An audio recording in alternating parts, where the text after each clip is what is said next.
2023. Respect, will you please call roll? Cody Nicolai, Here. Jennifer Paoli, Lance Trollop, Here. Karen Vandenberg, here, Jim Boucher. Here. Would you please stand with me and say the Pledge of Allegiance? I pledge allegiance to the flag of the United States of America and to the republic for which it stands, one nation, under God, indivisible, with liberty and justice for all.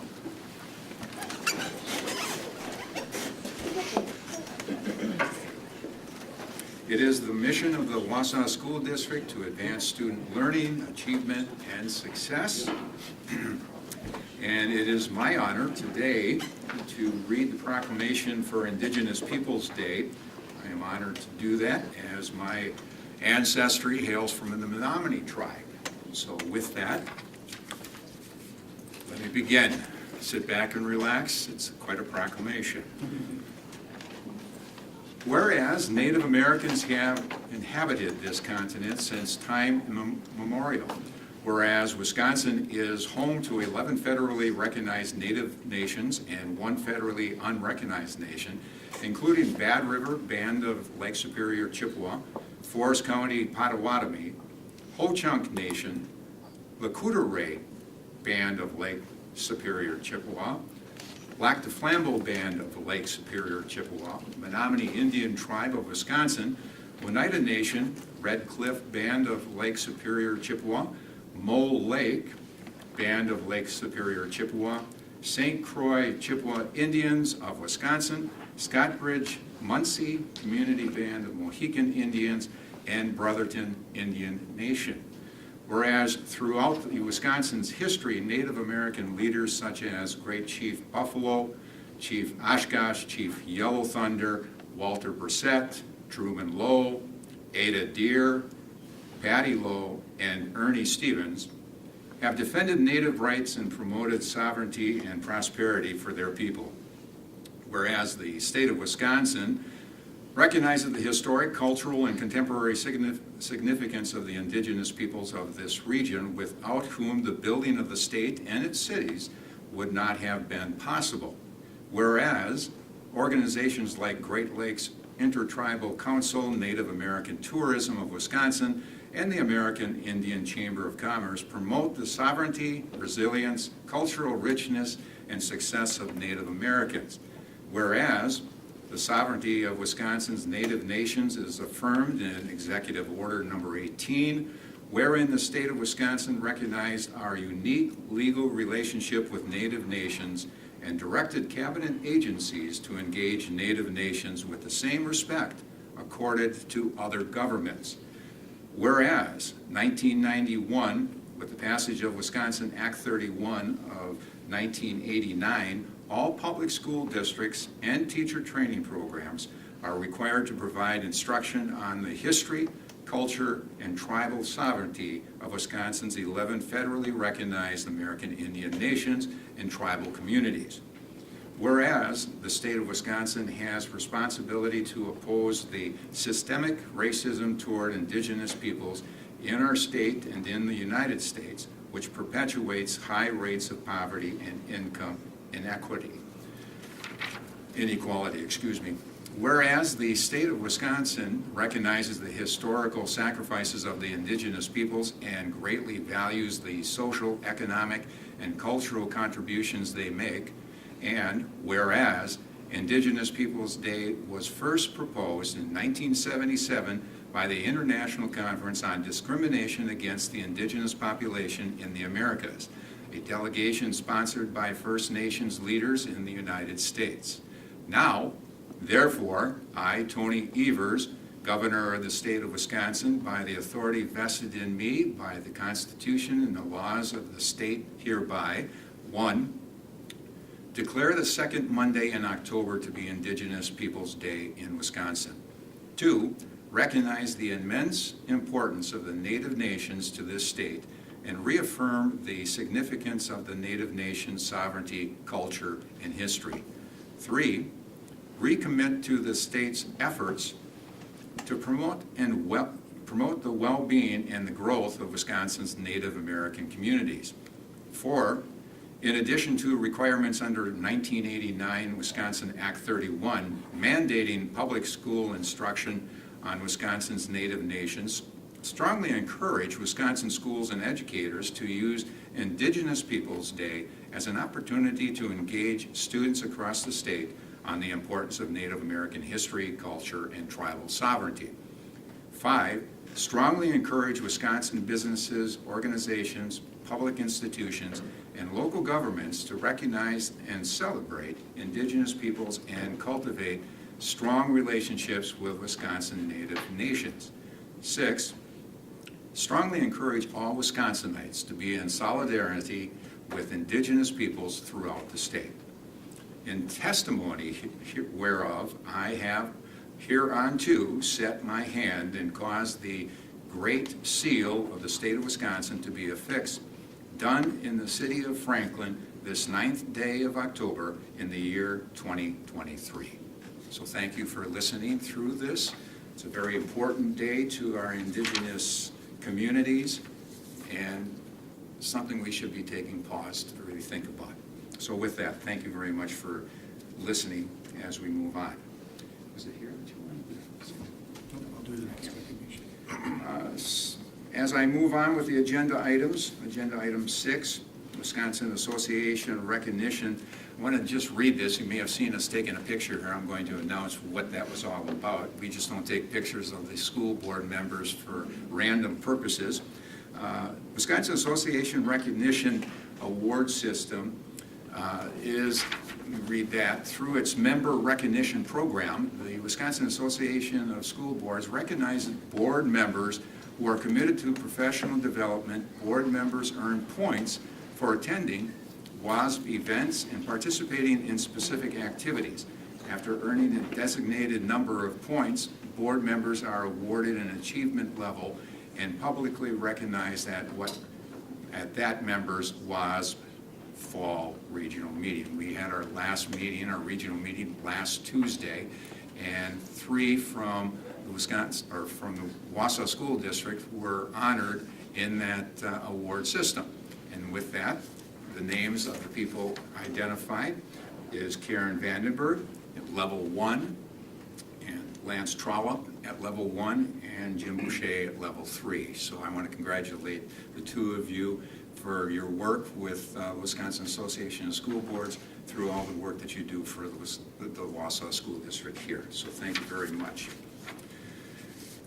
Okay, agenda item number 7. There's been a heck of a lot of reading so far today.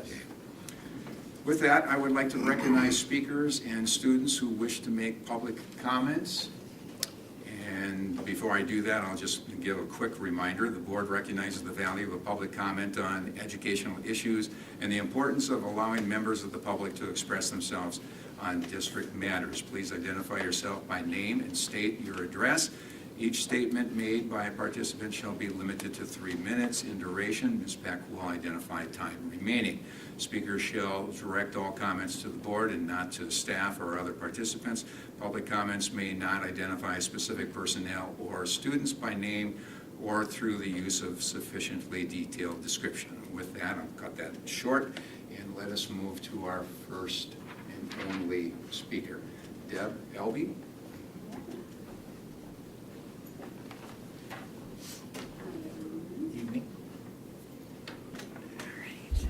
So I am Deb Albee, 233215 County Road, Wausau, and I am just here. I have been a teacher in the district for 26 years this year, but I'm also the vice president of our Wausau Education Association Council, and that is why I am here. Our exec board has decided that we'd like to just come once a month and give you a little update on what we do, what we're doing for our staff and students, and that's why I'm here. So back in August, we helped to provide a breakfast for our new teachers at one of their first trainings over at Wausau East. We did that in conjunction with the district. And at that training, we had multiple raffle prizes available for the new teachers to get their name in a hat and win some great prizes.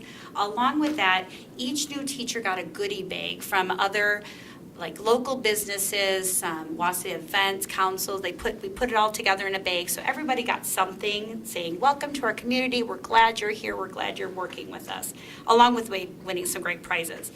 Then, just before school started, WEA also had a welcome back to school social for all teachers in our district, union members or not. They were all invited. We went to Great Dane. We had some more great raffle prizes. I really like prizes. So we got some more things to raffle off for our teachers. It was just a get together and be happy we're back. And it's so fun to see. I call businesses for a lot of different things, to ask for supporting our students. I wear a lot of booster hat mom type roles too, but they get excited to give back to our teachers. So that's always fun to get those local businesses involved. Then, upcoming, we have our annual turkey drive that our very own Rob Hughes, who's a teacher in our district and a member of our WEA exec board, he organizes that. Some of you have donated in the past. There's a few of you that might have already. So if not, if you don't know about it, we take donations and we then purchase turkeys and hams that we give to families in need for the holiday season. So thank you in advance if you'd like to help support us with that. The other thing that we do is we meet monthly. Dana Parliers, our union president, and myself, we meet monthly with LAT to just address some concerns and needs of our teachers across the district. And together we're just always working on ways that we can help make conditions better. And our number one goal is always to provide that positive support for our teachers and staff, because by doing so, I really feel like we're supporting not only our teachers, but our students. So that's always our goal. Thanks for listening. Yeah, thank you very much for You're what you're welcome. doing. I remember many years ago, that big gathering was a yearly thing, and we always looked forward to it, so I was happy to hear that you're doing it yet, and I heard positive things about it. Yeah, good. Thank you. Thank you.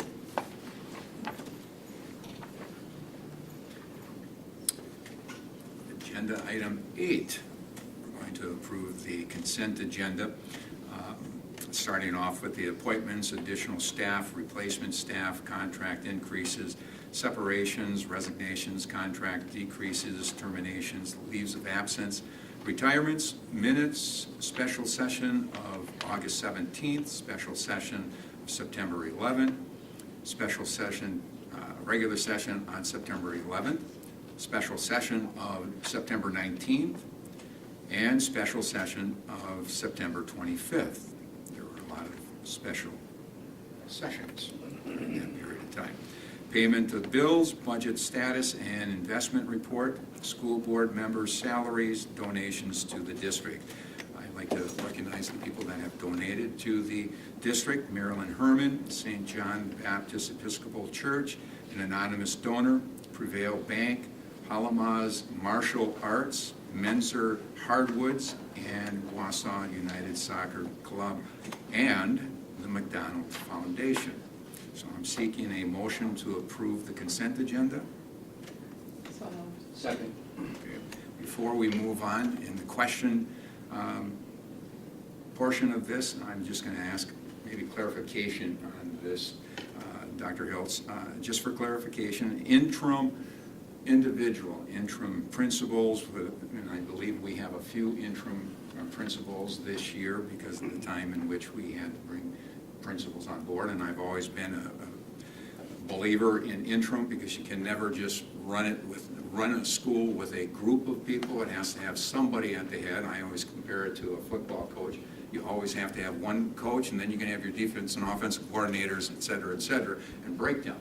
But one person has to be responsible. So I'm asking you if you could just clarify for the school board the process or what's happening as we move forward with these interim principals. So we typically use interim positions when we get a late vacancy, and when we will often do a preliminary posting to see if we do get some quality candidates. But if we don't, then we'll identify an interim, and the purpose of that position then is to serve out that year. But then we seek to fill that position through the normal timeline. So for instance, if it's a principal for next year, we typically post those midwinter, and then we go through an entire there's a long process. I think we maybe talked about that earlier this year. So we would do that full process then in order to fill that position, unless I guess there has been opportunity or chances in the past when interims have done extraordinary work and they have been approved by the board. So we could do it either way, but typically we do the full hiring process. Well, it gives at least an individual who is looking to become a principal an opportunity to be a principal, and it also is kind of a trial error point of time. For both, So, yes. Okay. Well, I appreciate that. With that, all in favor? Aye. Aye. Opposed? Motion carries. Old and recurring business, referendum update, Horace Mann, 95%. Sharon Gould of Nexus and Dr. Rob Phelps, principal of Horace Mann Middle School, will review the 95% referendum plan at this time. Actually, if I could, before we've got a lot of important work around referenda and restructuring tonight, and I was hoping just to share some insights that I've gathered over the last couple of weeks. I've been able to work with a number of secondary administrative team and secondary teachers and some community members. I just thought that there's some concern around the restructuring. There's a lot going on. There's questions that have come up and challenges, and so first of all, I just want to remind everyone here and watching, that the whole reason we engaged in the restructure is to create better opportunities for students, better supports for students, a better working environment for staff, the whole time making better use of our resources, right? That's our why. So I always, when you're in these challenging situations, it's always good to keep an eye on our target. So this is an enormous change. Pretty much everything we do structurally in this district is being touched. Elementary schools, middle schools, high schools, merging, staff are looking at future changes in their placement, huge curriculum changes, hopefully looking at expanded curricular opportunities and co-curricular opportunities.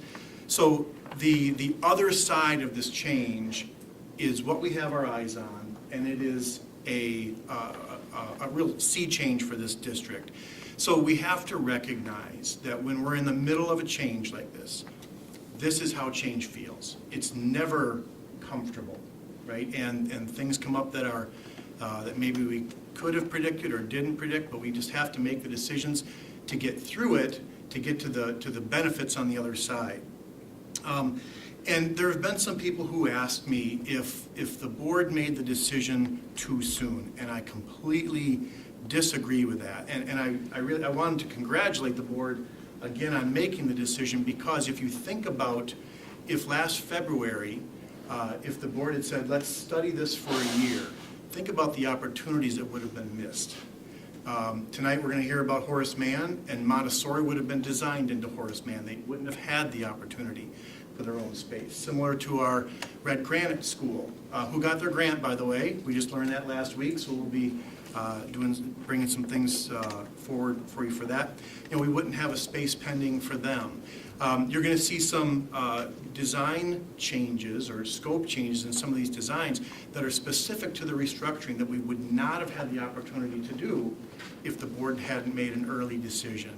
So again, I want to thank you for that decision. It gave us opportunities to do things in a better way than we could have without it. And I think that's a really important point for everybody to understand.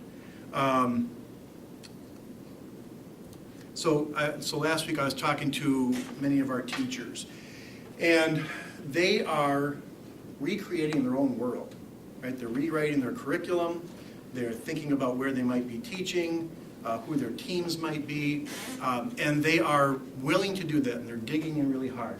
Here was their ask for me. They said, Keith, we need you to make decisions, and we need the board to make decisions so that we can get our work done. They said, please stop arguing, and as you get to these important decisions, don't worry about what happened 6 months ago. Focus on the decisions in front of us. What information do we have? Make that decision. And so I appreciate it when I go out and I talk to teachers. If my priorities are out of whack, they quickly help me realign and get my priorities back in order. So again, I we just can't help but focus on the why, the great things that are going to happen on the other side, and the importance of continuing to make these decisions to keep the process moving forward. And I know it feels like we're out over our skis a little bit, but I think we are exactly where we need to be. So I just wanted to offer that perspective as we go into, some pretty hefty decisions. So thank you for that time. I appreciate it. Please. Excellent, thank you. Once again, my name is Sharon Gould, Senior Program Manager for Nexus Solutions, overseeing the referendum design process as we move forward. I have to slide the button. I can never do it. Okay, so our agenda for tonight for Horace Mann is I'll give you a design update for the 95% design. We'll go through the budget review for approval to move forward to send this project out to bid within the next month or so. And then we'll touch on questions as we complete. So just to remind us, our purpose today is to review the current design and how it's changed from the initial referendum concepts. Like Dr. Hiltz has mentioned, there's been a lot of input from the referendum restructuring and trying to align those two visions. So we've been working hard to accomplish that. We're looking for you to approve the design direction and budget to continue to move forward and approve any of the changes as they continue to evolve as indicated with restructuring. So again, I always start with this slide. This was the original board that was presented to the community, and I did call out some of the major areas that we looked at. So we have the secure front entrance that's associated with people services. We're looking at a community room, large group instruction, remodeling the library upstairs, separating the two and filling the floor. We did look at adding a fitness addition to the building. We reviewed Montessori with its own secure entry with classroom remodeling addition. And then we did look at new playground equipment that could be sitting on the site. We did have a lot of district involvement on this one. We hosted 11 design meetings, and we did have about 3 years of group meetings that consisted of principals, teachers, the experts in the different areas of the building. So this is a sample of the finished board of what's going to go into the buildings, and this one's maybe a little bit more colorful than some of the other ones, but there's a lot of red in the building, so we just expanded the existing color palette and a lot of the existing materials and finishes, and so you can see this one has a little bit more red, a little bit more color than some of the other ones, but it matches the rest of the building. So just to start, you might recognize this slide a little bit. So these are some of the restructuring changes that have come into Horace Mann. So I just want to start out, we did discuss, removing the Montessori. We moved that over to Lincoln. So there's no Montessori work that's being included as part of this project.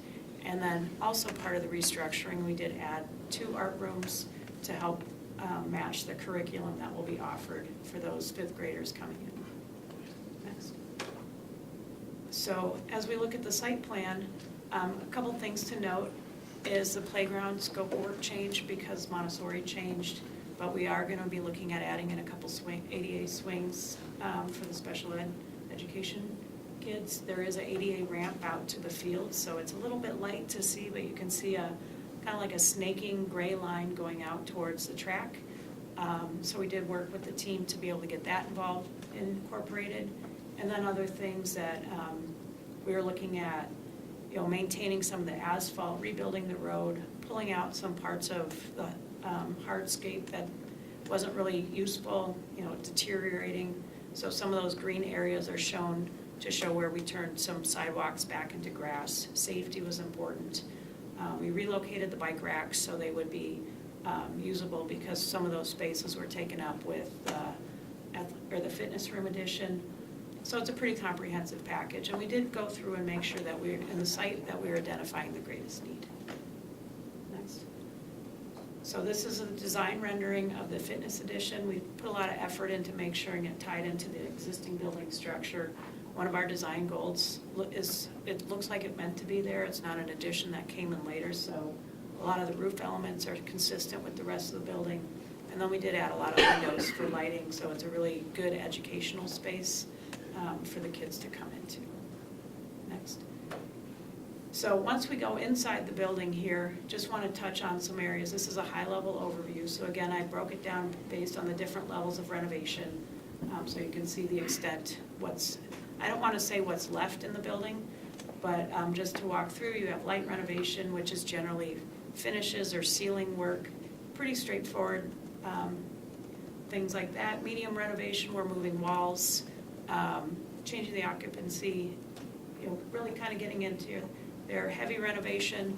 We're looking at really ripping up some of these spaces, getting into the plumbing and the slab below, starting to get pretty invasive. The green is the new addition, and then the updates and finishes includes things like lockers. We're replacing some of the cafeteria tables, things like that, more equipment driven, so to help color code it. So with that, other things that aren't necessarily shown is we do have some door maintenance, window maintenance that's going into this. We're adding some ADA grab bars to the toilet rooms throughout. We're working on some ceiling areas as we go through. Next. So zooming in a little bit, this is a community room. We are splitting it into 2 community rooms, but that's more of a futuristic concept. So we got feedback from the design team that we were going to put in a mobile partition to split it into the 2 rooms, but that made sense to be a future project. It makes sense to see how that room's going to be used before we go in that direction. And also there's a new unisex toilet room over there and some level of remodeling in the spaces around to accommodate the renovations. Next. So this is a secure front entrance in the 2 art rooms. So the secure entrance, the office is up front, did interfere with we took away one of the existing art rooms that was part of the referendum project. And what we heard very clearly was that the 2 art rooms need to match, change the scope of how they function. I'll turn it over to Rob in a moment or two. You can talk through that a little bit on how that's going to work. But other spaces we included, the health rooms, the SRO, flex room, conference room, and some art storage. So do you have anything you want to add to that? No, it's really important. The original plan looked at the office space on the right side of this area to go farther into the art rooms where they are now. With some other changes in the building and domino effect and with restructuring, we really felt it was important that both of these art rooms look and feel and have the same impact and things that they can do, vents in both of them, both have access to the kiln. It's important as we have 5th, 6th, and 7th graders to have kind of that equal room. So this is the tech ed area. Not a lot of work here. All I'm really showing is actually a ceiling replacement. We were going to replace a dust collector as part of the referendum, but based on the group feedback and the direction that the building's going to go in the future, the dust collector is still working. We acknowledge that it's an older piece of equipment. There's not a lot of maintenance issues right now. And then as the building becomes a 5th through 7th grade, there might not be as much need for a full wood shop moving forward. So the team together decided to remove that scope of work. Next. So other areas that we're touching on, we're in the cafetorium, we have a unisex toilet room back there. We are addressing some mobile partitions that have been getting stuck. So we have a structural review going on right now, and we have a pretty simple solution to be able to get those working again. We're replacing the lunch tables, and we're upgrading the stage lighting to LED. And then the work completed, that's part of our base scope of work, is a sound assist system. And so that went together with John Muir. It made the most sense to tie those 2 projects together.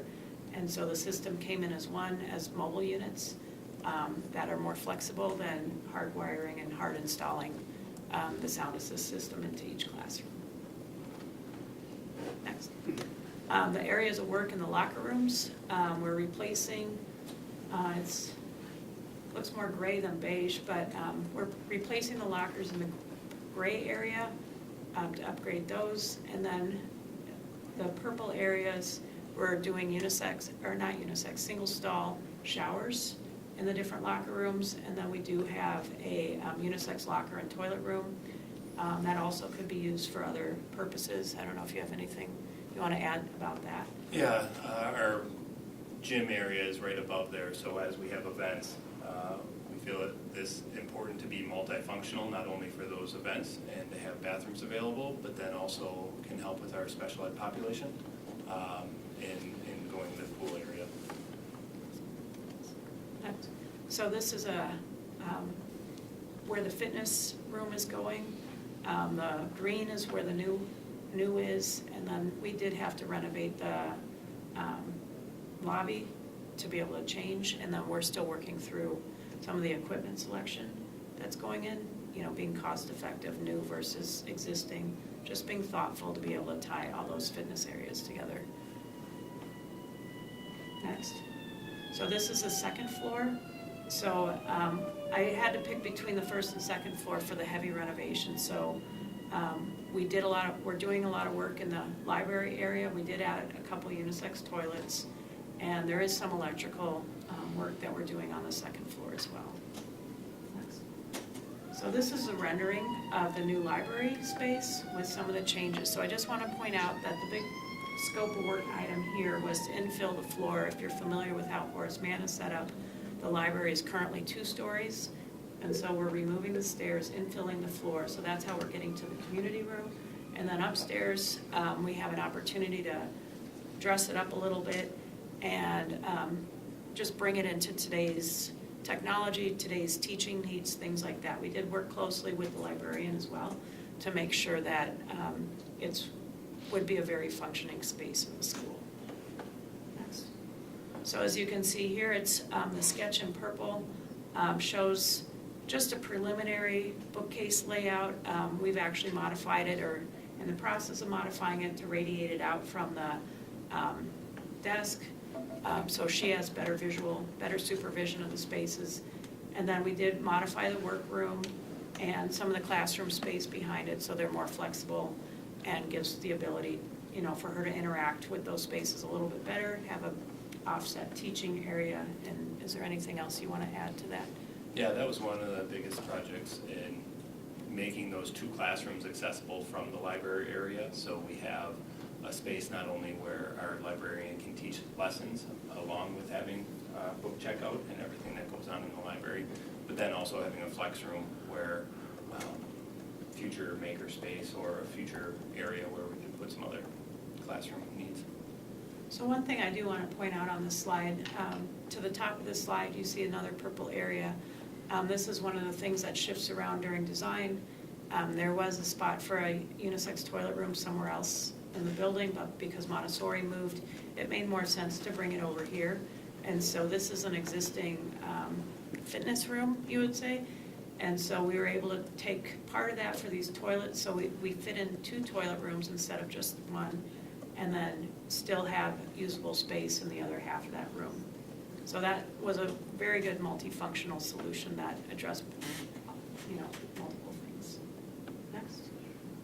So quickly, the mechanical system summary, we are adding in thermal equalizers to the high spaces, the cafeteria, and the library, extending the chilled hot water to serve the fitness addition, new VAV boxes, just some restructuring there to get the HVAC to work.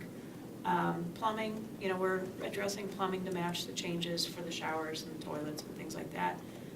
Pretty straightforward, so we're bringing all that together. Next. So electrically, we do have a lot of deferred maintenance and other scope in here, so there's a lot of words, so I'll go through this quickly. So we extend all the electrical systems into the remodeled spaces. We're modifying the mass notification system that's already in this building to address the renovations. We are replacing a generator, so we went through to reorganize loads, things like that. We are relocating it because of code issues. We're upgrading or replacing a damaged motor control center for the pool, and other electrical infrastructure for the stage, lighting systems. We will be doing a school-wide LED upgrade, and we are replacing the fire alarm system. So we heard what you said in previous board meetings, so we want to put any kind of alternates of substance to bring back to you. So this project actually doesn't have pretty much any alternates other than the ones I have listed here.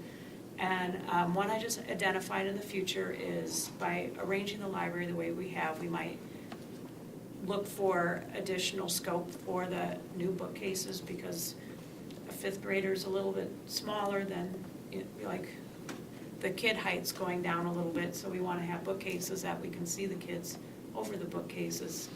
So there's an impetus to address those. And then the second one that we just discussed, one of the things you'll hear us say a lot as we're bringing alternates to you is there's a lot of things, we're trying to get as much scope in here as we can. And the team did discuss looking at the library and the community room as an alternate. That's a bigger alternate, but it's probably similar to the one that we're going to be bringing back to you today regarding West. And I guess, Rob, if you want to talk into why that one might make sense, or Dr. Hiltz. Dr. Hiltz? I could start, yeah. Actually, this is part of a larger conversation that carries over from the last meeting. If you recall, and I think you might, the board was surprised that the community room at West had been placed on an alternate list. And so the board asked fair questions, what else has been, placed on alternate lists and other projects, so we're going to be talking about that a little bit later. Also, a little later, we're going to be talking about the end of referendum projects and what the board might want to invest in, and we're trying to give you a real good context in which to make those decisions. So last week we were sitting and preparing for this meeting, and I was thinking about the alternates. I was thinking about possible investments for the end of the referendum. So I asked, could either the IMC or the fitness addition be considered as alternate bids? They're somewhat standalone, and Sharon could tell me more about that. And so neither one of them are, they're both important, right? That's the hard thing about these decisions. They're all attractive, right? They're all important. But I did ask, I said, could we make the IMC, could we propose it as an alternate bid? And in which case that would, if the board chooses later, that would free up some funds to reinvest in other projects if the board chooses to do that. So that's why we made this an alternate. That was a decision we made just last week, and clearly one of the changes that we're making going forward because you were surprised by the alternates last meeting, we're going to bring the alternates to you before we go out to bid to make sure that you are okay with that list. So there's a little context, and then Rob, if you want to talk about this piece. Sure. Yeah. Like we have a beautiful library at Horace Mann. If you've been there, it's probably the most beautiful library in the school district. And in making some decisions, what we wanted to put as an alternate kind of came back to that. It's not as functional as we would hope, functional in teaching areas, being on the second floor with a huge space open to the first floor, sound waves travel, right, especially in a middle school. So we've gone ahead, we kind of identified this one because we can still redo that second space and really identify and make it better than it is now. What we can't make better than it is now is that fitness center. Compared to the other secondary schools, we do not have a good fitness center. We have a bike room in, I won't even call it a classroom, but a space upstairs that we have about 16 bikes that we go in. It has a little air freshener right on the right side as we walked in there. And then our weight facility is where our teacher's lounge used to be, in a different area. So, and then we have pulley systems all over the building in the hallways. What we're looking at the fitness center is providing that right down by our Phi Ed area, right for the kids to utilize. So again, not easy decisions overall because we were looking forward to both, but that's kind of the reasoning that we went as moving the LMC or library as the alternate. And just to build on that, an alternate doesn't mean that the scope's going to go away. An alternate means that we have more ability when the bids come in, to make sure that we get, I don't want to say the biggest bang for our buck, but just to be able to get the most scope in a project that we can. And we want to be very thoughtful on including them or not. We're going to go through the budget in a little bit, but it's just that, a budget. And when the bids come in, and this is a volatile market right now, it allows us to make an informed decision on what is the most important. And it's not a favorable idea to go back to the contractors after the fact if we decide to pull out a scope item, because that's not as cost effective as bidding it out, isolated in the first place. So, again, lessons learned. We would bring this to you before any decisions are made on whether that would come in or go out or anything like that, so we as a team can do this together moving forward. So we're trying to be as transparent as, I would say reasonable, noting, like, we're trying to keep the level of conversation high and not, go into the really finite detail that we could do. So with that, that's part of this presentation and lessons learned that we definitely heard last time. So, next. So this is the budget that we put together. It does include inflationary impact. It does include the library and the community room work, and it also includes the art room scope add. It's a little bit different than, the original budget was split with the Horace Mann, the Montessori piece moved out. And so, again, this is a design budget. It's just a budget. Bid day will tell us what the market rates are for this type of work. But I just wanted to present that to you tonight. So with that, as we move into a discussion phase, we would recommend to move forward with the Horace Mann Middle School additions and renovations project, and to approve the plan design with the as presented for Horace Mann to be issued for bid in about the next month. Any discussion?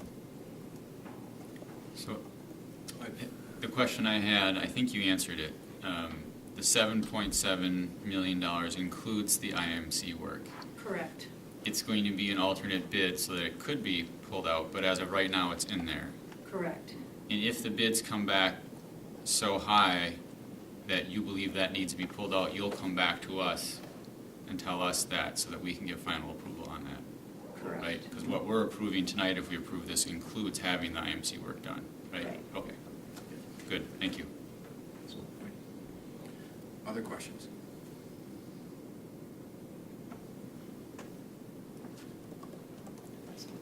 I know we have a couple of board members missing, and I know they would have some questions, and I'm not quite sure what those questions would be to ask for them.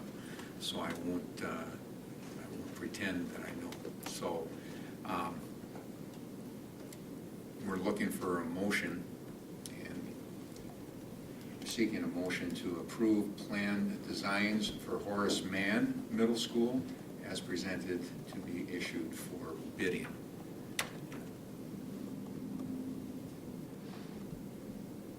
So moved.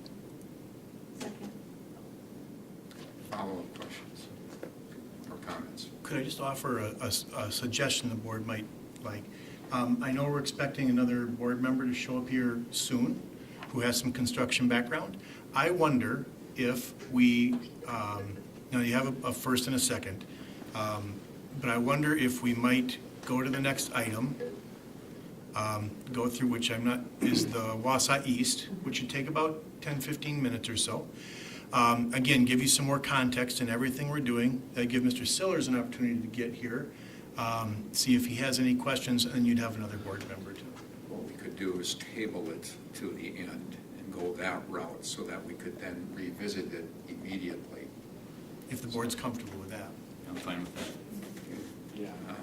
So I'm seeking a motion to table this. So moved. Okay. All in favor? Aye. Opposed? Motion carries. So we will table this and then come back to it. Sounds good.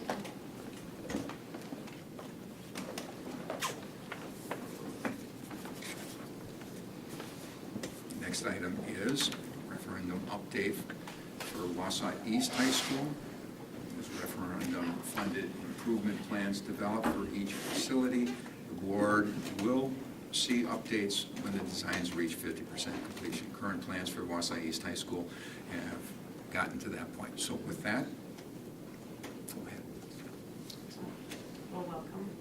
So, I don't know. If I could interrupt, as long as you don't. So, board, you just approved, this is Mr. Luke Barth. He's going to be the interim principal at Wausau East, in case you weren't aware. So congratulations. Thank you for stepping up. Congratulations. Thank you. Excellent. So tonight, we're going to go through the 50% design update for East High School. And if you have questions, we'll go through the discussion at the end. So with that, I included the purpose slide again to present current design, how it has changed, identify how it's changed from the referendum concepts, approve design direction to continue the project design phase moving forward, and just there are some changes indicated by restructuring that we'll talk through today, so, to get your feedback on those as well. So this is a referendum concept slide. We're looking at a secure main entrance. We looked at private showers and unisex changing rooms in the locker room space. We're looking at PE fitness center remodeling area. In the base referendum scope, we had the EEA main office, special ed remodeling, and then we do have a storage building, theater, and other general storage identified. Just to point out, yeah, that's fine. We didn't go into a lot of maintenance items in this slide, and we'll get to those later in this presentation. So we've had essentially 5 main design meetings with the district leadership team, the building leadership team, and building staff as needed, along with the design team. So this is a work in progress. This is live design as much as I can share live design with you. So what this means is I have two slides shown here. I just picked the existing slide, I can speak, the existing site, and then the current concept, which is actually changing as we're speaking. So with that, I just wanted to point out the basic scope of work was to remove some of the asphalt to the northwest and redo the drive to the east. So what's coming up in this conversation with the restructuring is there's younger kids coming into the school now who are not going to be able to drive. So a need that was identified was to improve upon the pickup and drop off, to look at safety for the kids, minimize site overrun with cars. So this is what's working in action right now. So we're looking at different concepts to relocate where the drive aisles might be, things like that. And then the last piece of that, which is also an active design piece, is discussing the theater storage building, where it wants to be located, where it needs to be. So those are actually active design pieces, and we don't have a clear direction, a clear solution to present to you today. But I did want to let you all know that we are looking at different configurations with the site, with the pickup and drop off within the scope of the referendum project. So that's where we are right now with that comment. I don't know if you have anything to add to that. So, all right, next. So this is also a restructuring update that's affected East a fair amount. So the EEA office space has been removed and will be at another site. So that's not part of this project anymore. John Winters is here as well, and we'll have him also update some of these items, but we're looking at adding a foods room and graphic arts remodeling as part of the restructuring scope of work. So I have those identified on the right in purple, those areas, and so those are the restructuring impacts. Okay, next slide. So the other half of that is the rest of the scope of work. So things are changing again, like we do have some door and window repair, some stage curtains, fire protection for data closets, miscellaneous ADA. There's some unisex toilets, but that was part of the locker room updates. And so to compare, The locker rooms were chosen by the team to be removed from the base scope of work, to be shifting it around. And then we did look at the area in purple on the left, does have some changes with the fitness room, and we'll get into that slide in more detail. The second floor at this time does not have a lot of scope attached to that. Next slide. So this is to help zoom in on what's going on. So again, the locker rooms as a team was decided to remove from the scope of work. And then the weight fitness room, we did change this. We're looking into changing the corridor into part of the weight room, but we are also looking for a structural analysis of that area, and it's going to have an impact on how that looks at the end. So we're still reviewing what that means. So again, I can go into structural detail, but actually I'll refrain. But there is a structural impact that's affecting what we're able to do in that area. Next. So this is the front office space. So we did remodel it to meet the secure entrance sequence, but there's also other remodeling scope within that. So I would turn that over to you to discuss. So one of the big discussions we had was the flow of students and community into the office area, and then the direct line of sight for staff that are allowing people into the building. So the new design has two of our staff members sitting, buzzing people in, but also has a direct line of sight for our SRO, which was important to all of us to be able to have more eyes on the secure entrance. We think it will flow really well. We've had some discussions about the initial secure entry. There's a location where community students and families would be before they're buzzed into the office. The secondary location then is in the main office, kind of in the front part of it, where they would again be buzzed into the building itself. We've had a lot of nice discussions about how the flow would work, and our staff feel really good with it. So I think it will be a nice addition. Next. So I think this is a pretty cool slide. So we took a current photo. So the one on the left is from a camera. The one on the right is a rendering to compare the two spaces with the secure entrance added. So I think it's pretty fantastic because we were able to honor the existing building architecture. We do have that second set of doors, the vestibule coming in with some detail changes. So to have a renovation of this type without negatively affecting that front entrance feel, I think the architect did a really great job being able to tie in the new with the old. So again, it looks like it was always part of the outcome. So this is pretty exciting to me, but it just shows how cool our tools are sometimes to be able to visualize how it's really going to look. Next. So with that, this is the new foods room, culinary arts. So with that, I think, John, if you want to come up and just talk us through it a little bit. Yeah, if I could, so this is John Winter, our CT coordinator, LVEC. And John and his team have been working on CTE programming through the restructure, not just at East, but really grades 5 through 12. And so it's pertinent here, but I'd also ask John to kind of give us a little bit of preview before and after junior high. So John, thanks for being here. Sure. Glad to be here. Maybe I'd just first start off by saying CTE coordinator is all encompassing of agriculture, business and marketing, family consumer science, technology and engineering. So if you weren't aware of what CTE or career tech ed is, and that includes the 16 pathways. So obviously culinary is one of our pathways in family consumer science. And this is a need in this building because as a 7-8 or an 8-9 building, we currently have, if we look at enrollments, right now we have about 1,100 students taking those classes with one kitchen that has 6 kitchen stations in it. That's not enough.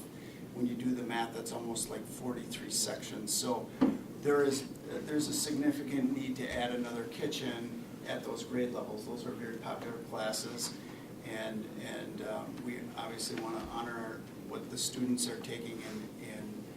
This is not only just a career pathway, but it also hits on a lot of life skills at that age level. So this is kind of the design, and it's very similar to kind of the setup that we have now. It allows group work within the room, flexible group work in the middle as well, so our teachers can conduct a class without students actually being in the kitchen, but also includes, correct me if I'm wrong, but a shared pantry as well between the two kitchens, I believe. So if it's not shared, it has a pantry built in. So yeah,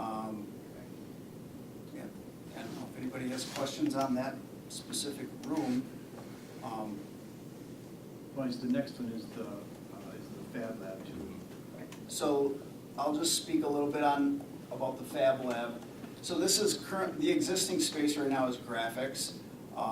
In a junior high model, one of the areas that we are really excited about for students is the opportunity to take a Fab Lab class. Fab Lab 1 and Fab Lab 2 are currently running at Wausau West. Very successful. We have 110 students in those classes specifically right now. But we would like to be able to open those doors for our younger population in that junior high. And so we would renovate this space to allow for things like lasers, mini CNC routers, 3D printers, a lot of which we already have, but to be able to open up that room would just make it a really cool Fab Lab space for our students. The thing about that is the Fab Lab class in the curriculum is really giving students kind of the buffet of things, hands-on learning. It's the engineering process, but it's also the designing, the making, and allowing students to really build things and work collaboratively. That's why you see the 4 tables kind of in the middle. Right now, the computers are all there on standing countertops. The computers would be bumped out to the outside to kind of open up the room and allow for more of that group work and that collaboration. And then on the right side in A113, that's really where a lot of the equipment would live. We have a lot of equipment in there right now, but we would kind of open it up a little bit more, put in some needed electrical drops for like our CNC router and things like that. But really kind of, like I said, opening it up and creating more of that, kind of like we have at John Muir as well, like a prototype lab is another way to think about it. Can I pause you there just for a moment? So a big change that the board's going to be hearing about soon will actually be from middle school. I think it's, I don't know, the next meeting, Dr. Phelps, are you coming to with the middle school proposal, we think? One of the next two. All right, one of the next two. So for a while, the middle school staff have been looking at their schedule. And one of the exciting changes in the CTE world is what we've learned from our current model, where kids have electives, all their, I think all their CTE is an elective, right? Nothing required. We've found that they don't have a lot of variety in their background. They pick an area they like and they just focus on that. We would like to change that, if the board approves the schedule, to where the kids would have exposure to more of the career pathways, required exposure. And so some of the technical skills, the food skills, and so maybe could you talk a little bit, John, to the middle school model that would lead into this? Correct. So as that schedule and things are being developed, one of the nice things about it is that students are going to be exposed to all the different areas at different points in their middle school career. So whereas years back, students would spend a quarter with family consumer, spend a quarter with art, spend a quarter in tech ed. So kind of going back a little bit to that model, so they're going to be able to experience and touch a little bit of all of that, so that once they do get into junior high, if that's something that they recall as a great experience in middle school, they're going to be able to continue going down that path and diving a little deeper into whichever area that might be. So really excited about those changes at the middle school, just because one of the gaps right now is that we wouldn't always get every student in those areas. And so this new plan is we're gonna be able to capture, for a short time, but we're gonna capture every kid in all of those different areas at some point during their middle school. And I think there's a lot of value there as far as just developing our students and introducing them to things that they might never have been introduced to. So really excited about those changes.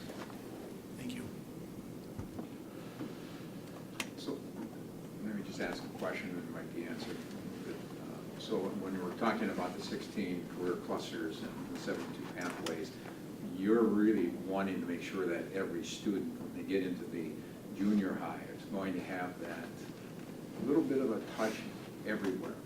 And, you know, there's a lot of things that you can do, and I'm thinking with engineering, where are we at with Project Lead the Way? And I know you've given us presentations on that, but Project Lead the Way starts the freshman year. Are we going to be looking at that so that that can continue then for the senior high? Yep, so I'll answer the first part of your question and then I'll hit the Project Lead the Way. So 2 weeks ago when we met as a CTE staff, we all as a group talked about how do we make sure we touch on all 16 of those career pathways, because at some point everybody's going to get a chance in CTE to have all those students. So how do we break it up? And that's where we're in those discussions now. It's trying to figure out, okay, what is the curriculum and who's going to take what at what point, knowing now that we've got a proposed schedule. So we're working towards that right now. As far as the Project Lead the Way curriculum goes, we have taken that curriculum and embedded it into some of our Fab Lab curriculum. One of the challenges with Project Lead the Way, and we've been a Project Lead the Way district for a long, long time with a great track record. One of the challenges of it though is they're year-long classes. And so to be able to kind of redesign, with their permission, to be able to embed some of that curriculum in the semester classes, it's not as threatening to a student to say, well, I'm not sure I'm all in on 1 year of engineering, but I am willing to try Fab Lab 1 or 2 and get a lot of that same curriculum in the Fab Lab. So that's kind of how we're managing that, and we still do offer Project Lead the Way Civil Engineering for a year long, as well as Engineering Design and Development, which is the capstone 1-year class 2. So we are still able to capture those students that say I'm all in. We call, in our world, we call them concentrators, and we still are able to identify a concentrator through Project Lead the Way curriculum. We're just kind of giving them a softer introduction to it before they're all in on it. You answered my third question. So because of the fact that Project Lead the Way is very restricted because of the courses that are being offered, I've always been a little concerned about that, being in a different position. Obviously, talking with students, are you sure? You know, flexibility is, academically, is where I'm looking at. How can we be more flexible with our students? So that, because the first question that comes across in most cases is, am I going to be locked into that? Parents will ask that question. Is he going to be locked into that? You know, and so we're not shutting down already, are we? We got things to talk about. So I'd like to hear, I'm glad you're talking about my third question and answering it right away. You're going to have some ways in which you can be flexible. And what we hope too is, as students get from the middle school into the junior high, the word that we're really devoted to is that inspire. So the upgrades to our rooms and our areas would really allow for a significant rotation into family consumer, into Fab Labs, into the tech ed world, and really allow for kids to try a whole lot of different pathways, and then as they get from 8th grade to 9th grade, dive in a little bit more through their pathway of their high school career. And I think the other thing that we haven't mentioned here tonight is that we're not running Fab Lab 1 and 2 at Wausau East. We're not running Project Lead the Way engineering at Wausau East. So now all of a sudden, all students have access to these programs, which is really exciting. Would you like to repeat that? All And I mean students, that. all students are gonna have access to the STEM pathway, which doesn't currently exist right now. They have access to it, but there's a lot of challenges and barriers at different points of their high school career that makes it difficult. And so we're gonna make it a lot easier for them to be able to do that. And I didn't mean to be funny about that, but I'm very serious about the fact that flexibility is very important, and that right now, sometimes people think if we close one and we go to what we're talking about, that we're gonna have 50% less opportunities, when actually you're saying more students on both sides of the river are going to have the same and equal opportunities, correct? Put that in a nutshell. Okay, because that's what we're looking for. We're looking at economics, but we're also looking at academics, and I think academics should be the driving force for what we do moving forward. Are we back with the? It's taking its time. It's buffering. I can, oh, you have it in front of you, I'm sorry, you can speak to it, right? Or don't you have you don't have it with you? Well, let me tell you about the mechanical and plumbing system summary. How do I do that? That one's pretty straightforward. Yeah. It's just reacting to the architectural and other scope of work, so I just summarized the slide you're not seeing right now. I think we're seeing it in front Oh, of us. you Yeah. are We have seeing it, we Yeah. have okay. Mhm. Oh, I can have a paper copy too, so we can keep going. So the electrical slide, if you can see that one. Yep. So we're extending the systems again into the new secure entry. We're extending the electrical systems into the renovated area. There's some non-functioning meters in the distribution panels, the main electrical. So we're gonna be looking at those, replacing those meters. We're looking at a complete fire alarm system replacement, but that's a discussion point that we've had in other presentations on, as opposed to just renovating the front panel and tying it into the district maintenance building. So that's part of that scope change that we talked about with the end of referendum projects. And then the mass notification system is also, we have an analog system that's currently in the referendum base scope work, and the district's moving to a more digital, detail-oriented. You can really drill into like location through the mass notification system that we've talked about as well in previous discussions. Yeah, if I could, just 2 points. When the ed adequacy was done, but 4 years ago now, the analog system was kind of the way to go. In that time, the digital has taken over. It's a lot more expensive, but we really want to put a system in, especially with communication and fire, safety, that's state of the art. And just so the board is aware, this kind of a communication system, we can communicate district-wide immediately. The clocks and things actually become message boards, or we can go right down to a single classroom. So this just gives us ultimate flexibility and speed in a crisis communication situation. So we would recommend that we go in this direction. And you'll see the costs on that a little bit later. Is that accurate? Okay, thank you. And then just to touch on the fire alarm system, is there's some maintenance issues that others can explain it in more detail than I can, but it does affect the functionality of the fire alarm system right now. So it is aging, it's starting to have faults, ground faults, other things that makes it difficult to operate and be less reliable. So that's why we're recommending upgrading it from just the panel replacement into the full fire alarm system. There's also code issues and things like that that would be handled with the new fire alarm system. They're grandfathered in with what we currently have, but that, again, we're moving towards the future. Next. So that's the 50% update. You can see that we're really trying to take this restructuring, in stride with trying to make it work within the referendum scope of work while balancing out the needs and the priorities of the school directly. So as a team, we've come to these recommendations And if there's any discussion, I would open it up for that. Any questions? I've got a couple questions. On the EEA remodeling area, can you expand on that in terms of why that's not needed and what's changing there? Yes, I can speak to that.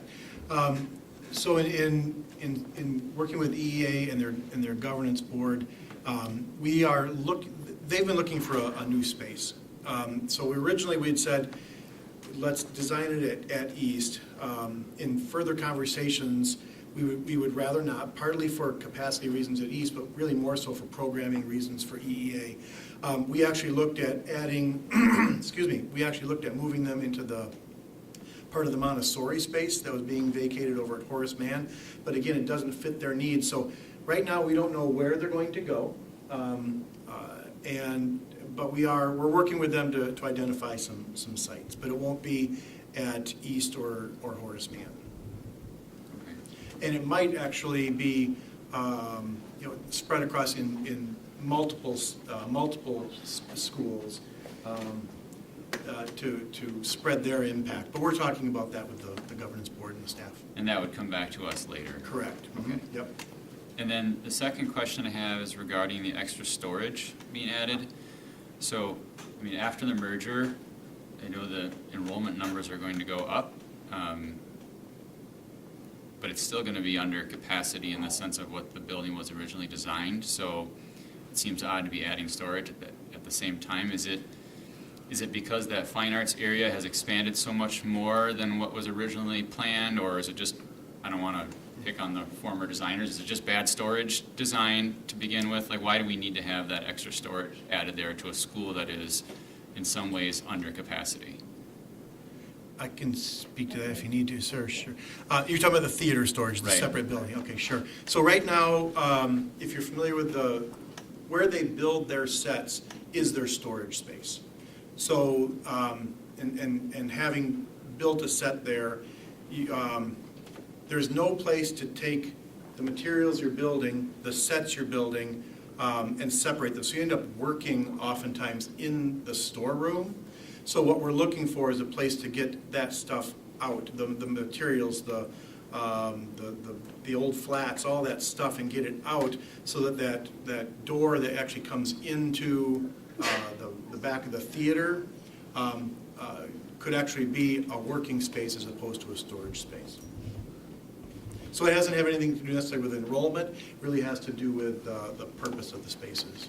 And there isn't any, on a related note, there's no way to get that tied to the building as opposed, or is it maybe it's fine being away from the building? It just seems like it would be better if it was attached to the building, but I don't know And how it's actually, used. we're reviewing those questions right now. Okay, Cost, benefits, scope, distance, all those different factors that come into that. school safety is a factor there as well. Mhm. Yep. So if we have students, again, I don't know how often this is used, and maybe there's an adult there, I don't know, but, and it's a little bit different in a high school or a junior high camp, or certainly high school now, where they have some ability to be off campus, but if it's a junior high campus, those kids don't have the ability to be off campus, we expect them to be more contained, so it's always concerning to me when I see something placed away from the building that's going to have use during the day. So we'll take your feedback, and as we work through those issues, it's noted. Don't add $1 million to the project and blame it on me. Lance I'm said, just thinking out loud when I see it stuck off to the side, so. we did have that conversation as well, so thank you. Okay. Follow-up question on that. And this is more into the curriculum aspect, possibly co-curriculum. Where are we at with the use of the black box? Black box theater that's cutting edge. Most schools don't even have that. I don't know how much it's used as a true small set black box theater. When I've been in there a couple of times for graduation, I've kind of looked around and didn't really see a lot of things being used there. So that black box room is quite big. Is that an answer to possible storage? Because if it's not used, if the black box isn't used, like I said, I'm not going against it, because I love black box theater if it's used, but a lot of times high schools, and especially if this is the junior high, is the junior high going to use black box theater? So that room has been used for theater. We've also expanded it into like astronomy during the day. Is it used every second? Probably not. Is it a wonderful space to have? Yeah. So. We could look at that. I don't think we've talked about that idea. We just have to analyze the use. Right. I just know that first things cut is storage. And so you find that ought to be a pain when you're using the school that's been built and you have not enough storage. But if there are places within the building that aren't being used academically and could be used for something else, such as storage, there you have an answer, or a possible answer. I'm just throwing tidbits out like you are, Lance, but I think mine would be down in price versus your $1 million Well, thought. let's not forget, the first question I asked was, do we have space within the building because it's under capacity? That's true, So that's don't- what stimulated my Yeah, thought. all right, good. So that's a great question to ask at the next, and prepare for our next design meeting, to dig into that. I also think having a good understanding of how often that space Mhm. needs to be utilized. Absolutely, yep, thank you. Are there other questions? If not, we could move on and maybe move back to either our next agenda item and then come back to the tabled item, or come to the table item now, because Mr. Sillers is here with us. And, We probably need to has score some first. questions. You a game update first? Tied? Were you For the yelling? last 6 months, 6 tenths, so you got 14, 14. So how many What's overtimes Borders did you go? They quit. We don't have lights. You don't, oh, that's So true. they quit.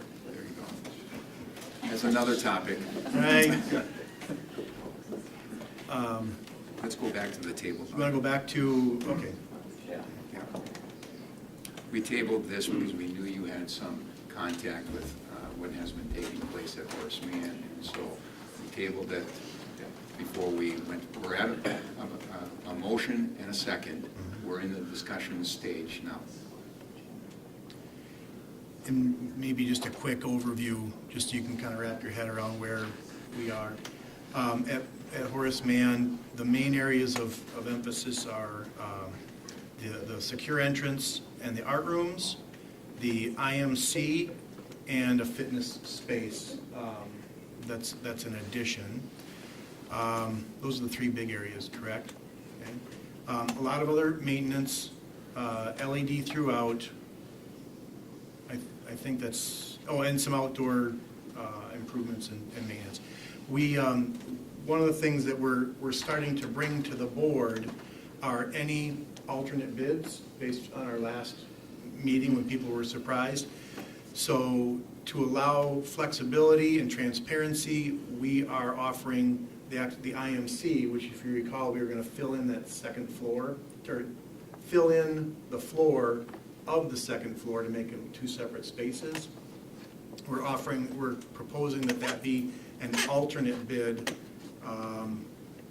if the board's in support of that. How's that sound? But that is included in the budget that we have here. Would you go to the budget, the grid there? Yeah, please. So you can see the original budget, and it's up. Part of that's the art room.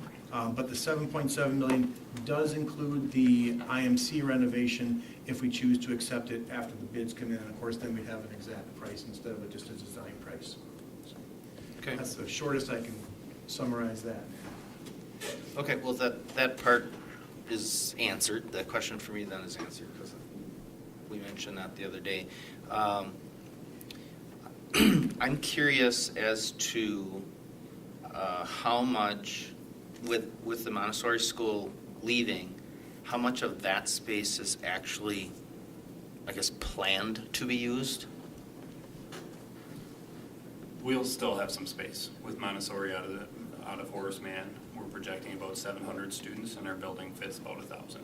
So we do have that space. How we plan to utilize it, the original intent of Horace Mann was to have our youngest students on that first floor in that area. So we would go back to that. Our fifth graders would be on the first floor, so that generally they don't even have to go on the second floor. Then we would move our sixth graders and seventh graders up to the second floor. We would have extra classrooms. Can East store some theater stuff there? How many rooms? I don't know. Okay, well, the reason I'm asking is, however you have the grades distributed now, does that, I'll back up. Is Montessori only taking up the second floor, or they're only taking up the first floor? What do they use now? So currently, over the years, it's kind of been here and there, but about 2 or 3 years ago, we shifted to that they were all on the first floor, all in the same area. Very nice for them. It moved our sixth grade, our current youngest class, to half on the first floor, half to the second. Okay. So our sixth grade is near our seventh grade right now, and then our eighth grade has their own wing. Okay. The reason I'm asking these questions is because a discussion came up in the last couple of days about the possibility of utilizing the space that you would have extra as central office and getting rid of this property. So I guess think about that. Obviously, we could probably just make pick a spot in the corridor and put a firewall with, a key fob, right? But if that doesn't allow enough space for central office, see what you can do with the building. Again, because we had originally proposed having a separate self-secure entrance anyway, so maybe that still happens. It's an idea to be able to get rid of a property. Just for some history's sake too, that discussion has taken place over the years for the possibility of locating central office at East as well. I've heard that many times over the years also. So that's why I'm asking. And the people want to move us all over the place. Right. But that's good. We can, I don't even know what we have to identify those needs and see if they'll fit. Yeah. Yeah. And again, if that works out, if you're close and the secure entrance becomes just a little bigger, down the road or economically, that might make way more sense than continuing to operate this, right? So you're really thinking about the fact economically, how can we squeeze things down with the number of buildings we have, which is one of the topics that we've discussed throughout the last couple of years, that this could be one of the buildings that would be closed. It could be, because technically this is one of our oldest buildings as well. And then reviewing the pro forma that Bob Tess had made for us way back in January, right, which maybe could be updated in some fashion, but over the 10 years, we're still, to me, it still looked like we were taking a little bit out of Fund 10, like we could never get to balanced the way that was set up. So the only way to maybe realize actual savings is get rid of the properties. Then maybe the real savings I'd have to go back and review. comes the pro- around. Oh, sorry, I didn't mean to interrupt. But Yeah, I didn't know, I'd have to look at the pro forma, but I believe we were above water after 4 or 5 years. But I'll have to go back and check. And again, the assumptions that Bob used then are now different because we have state aid and other things, so. And I think it's a good thing to look at because of the fact that if we're closing buildings down, and if we take a look at the elementary schools, we closed 3 elementary schools down, and if they were at 20 million over 10 years of savings, that's $60 million. I don't think it'd be that high, sorry. That's why we'd have to look at I don't want the to throw out a numbers. lot of numbers that, Right. yeah, that we can't. That's why you'd match. have to go back and take a look at it and see what kind of numbers would be saved by getting rid of buildings that we don't need. So just for, if we could consolidate this building into either East or Mann because of room, I think that would be great. But just to be clear, we're not asking that between now and the 95%, like, we're not asking them to make those kind of decisions or changes now with this Horace Mann design, right? We don't want to hold this up so we can go out to bid. I would say no, Okay, is just that, keep it You in know, mind, yeah. Yeah. definitely keep it in mind. And how would doing the IMC, creating it, putting the floor in, does that change the question I asked? How does that change the spaces? Does that help to move students someplace else? It's got to create Or- more capacity, More right? Right. It creates more capacity. That's all. Good, thank you. All right, we had question time. Any other questions before I go to the, okay. So at this point in time, at 50%, I'm looking for a vote. All in favor? I'm sorry, this is 95. 95. So we'll go to bid from this, so.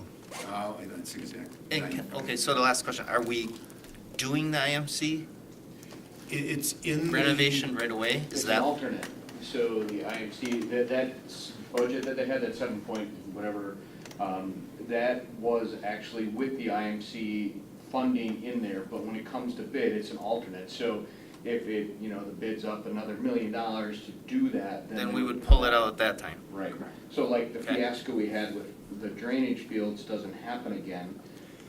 They've started giving us what their potentials are to Okay. remove. Good point. Wait, you were gonna add something? Nope. Okay. So we're at 95. And I'm asking for all in favor? Aye. Opposed? Motion carries. Thank you very much.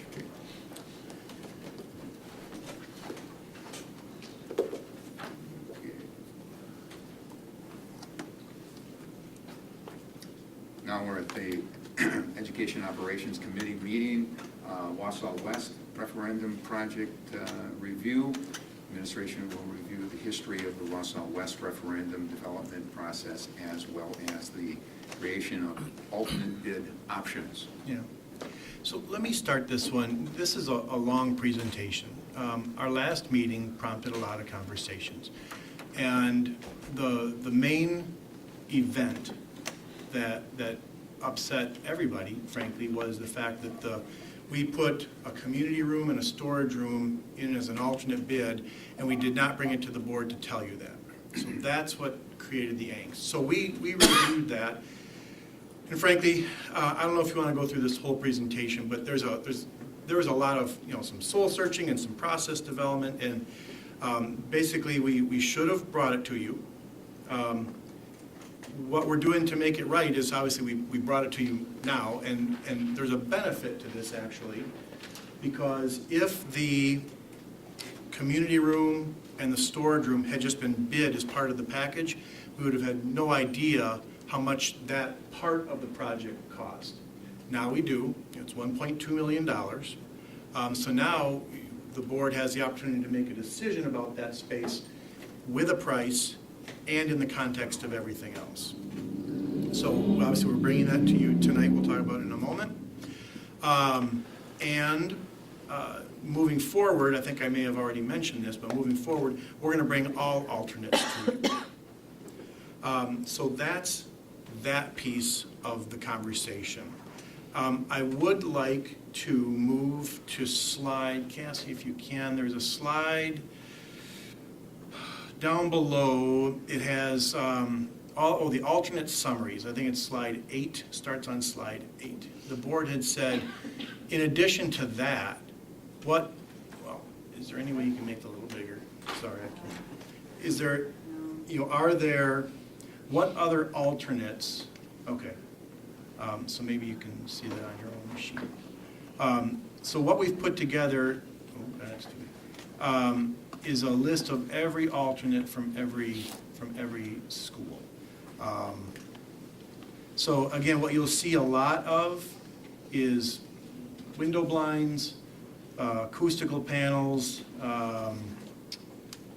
You will see for John Muir, for instance, the mass notification system was in there as an alternate, and it was accepted. So you've got a list of everything. So again, back to the idea around alternates. In a volatile bid situation, we need to protect our main scope of work and protect our budget. So we tried to create things that either could be done later or are not integral to the project. Bid those out so we have a real cost to that, and then that allows us some options to stay within our budget. So that's how these were created. Like I said, there's a lot of information in this presentation, but I wonder if that answers the board's questions, or if maybe we'll just go to your questions so we can get to what it is you'd really like to know. So the storage room, community room issue at West, Yeah. Was that part of the original referendum scope? Because when I went back and looked at the information from back then, I don't see that on the original referendum scope. The community room was, I'd have to, if you might recall, if you go way back, I don't know if we have an image of it, it was down near the first floor addition by the office. It was down to the right. So it was one of the original concepts. Yeah, that's right. It was close, kind of tucked between the theater and the offices in the front addition. But as I recall, it was moved so that it could then be overflow space for cafeteria commons time when everybody's trying to get lunch, and it offers like an additional 75 seats for students with that increased capacity, which was why we moved it, or not me, but that Yeah. was why it was decided. Yeah, there was a lot of here we go. There was a lot of discussion about the community room, and as Karen is saying, it ended up to the lower right of the commons, which is currently a storage space and could serve many purposes. Overflow seating for lunch, a classroom in a pinch, training practice facilities for different, dance groups or cheerleading, things like that, because this would be a high ceiling, right, Jeb? That's one of the, sorry. Not as high as. Not as high as the field house, but much, I believe it was higher than the commons. Yeah. So maybe not every one of the jumps or flips for the cheer, but most of our Dance United routines and things like that would be, obviously they're not needing the high ceiling, so. Right. It was an alternate space for some of those kinds of Yeah. things. And then Lance, at the beginning, I said it was over, like Dr. Hill said, it was by the offices, but there was design issues and cost things right away, so it was gonna get just plain axed. So then, a couple meetings later, the architects came up with this as an alternate where we'd get rid of the storage and turn it in a community room, but it would have that extra addition. But at like a $400,000 or $500,000 thought of cost versus what we know it costs now, so. Yeah. Yeah, Okay. and that is one of the benefits of making it an alternate. You get a real.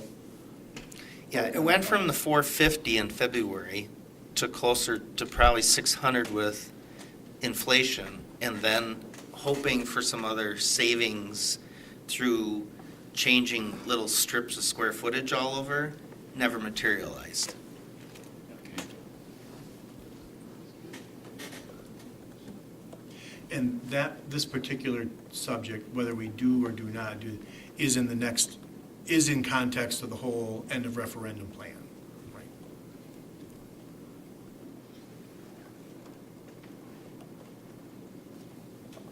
So are you asking for us to speak to whether we're comfortable with the listed alternates as being listed alternates? I guess I'm just. No, this particular presentation tries to help the board and others understand how we got to where we did and why we didn't share the list of alternates at West and what we're going to do moving forward. There's a lot of history in here, right? And again, we have that in here in case people have questions about what happened when, how did we get to this point. But we only have that in here as a resource or to help answer board questions. So there's no action on this. The action would come in the next with the end of referendum planning. So this is our apology and our plan to do better in the future. That's what this is. I can understand, these little things, shades, whatever, all those things. What I have a hard time understanding is this, again, the community room, which is a big discussion, these drainage systems, which were a big discussion as well, especially when we're discussing turf, et cetera. Airs, whatever, I can appreciate that, but Nexus, a group that works with school districts throughout the state, and have been doing this for years, I just can't understand how this could be missed and didn't get presented to us. A big thing like a community room, which was discussed with them in meetings, et cetera, were not presented to us, and so but we're just excluded, which I get it to a point, but I still think that communication was lacking. And the alternatives are better. I'm happy that we're moving forward with that. I don't really have a question there. It was just more of a statement and a frustration that I had expressed a couple weeks ago. Yep. So I think that moving forward, we just need to know. It doesn't require every little nitpicking detail. Window shades, okay, right, whatever. Yep. But drainage systems, big community rooms that we talked about, or storage, that we talked about. Lance's idea for his $1 million addition, Yep. all those things are. That's I'm today. kidding. All those things are important, but those need to be discussed and brought to our attention. And we share that view with you. Agreed.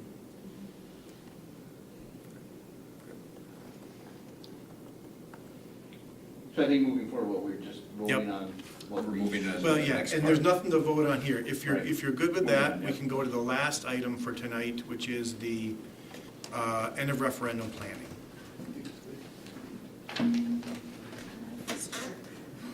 Is this you or me, John? I can talk through this if you want. Josh and Josh and Nex have been doing a lot of analysis and good work on this. Thank you. So this is some of what we talked about last meeting.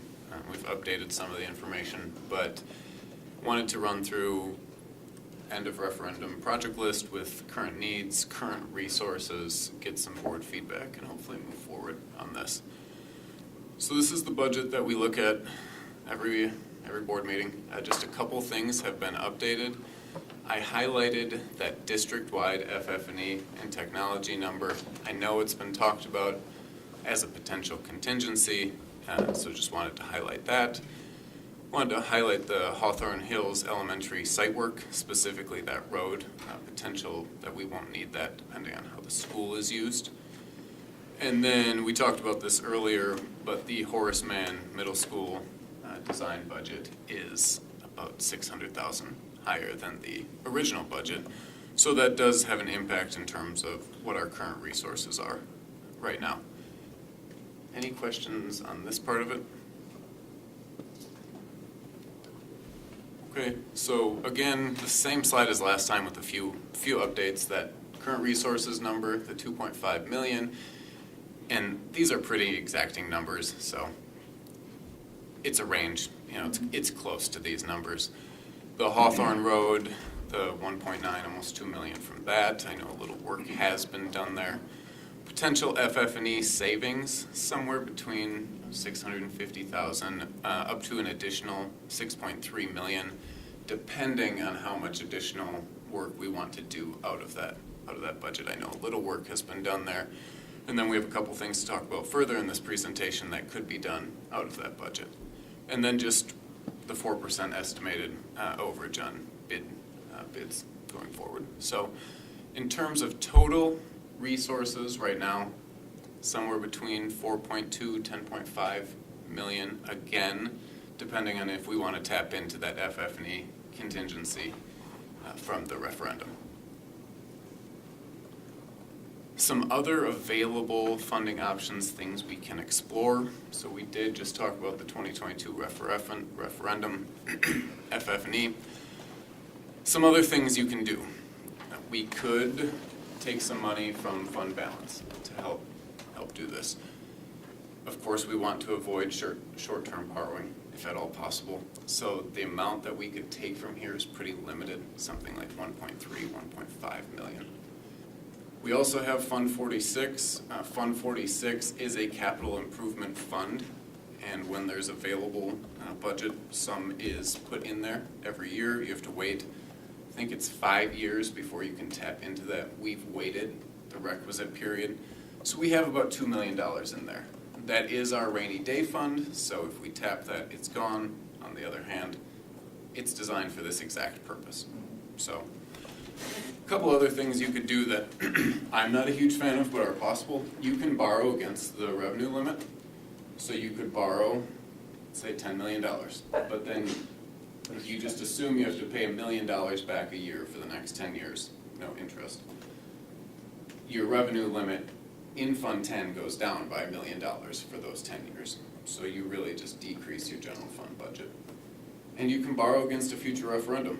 So if we were to know that we were going out to a referendum, you can do a project before the referendum were to pass with the intent that you then kind of put that money back into fund balance after the referendum passes. So that's possible, that's an option.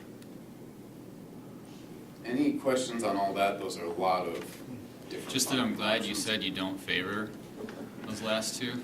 So I know some people contacted me when they saw this slide and they said, "What does that mean?" And I said, "I don't know. I didn't have the meeting yet, so I'm just waiting." So I'm glad you threw that out there as this is something technically. So you guys, just so you know, you can do it, but yeah, it doesn't sound so good. It is an option. I think the district did it once over a decade ago. A small amount. A much smaller amount, yes. Less than $1 million. So, but it's an option. So Wausau West, addition options and potential projects, these are at east, so not just west.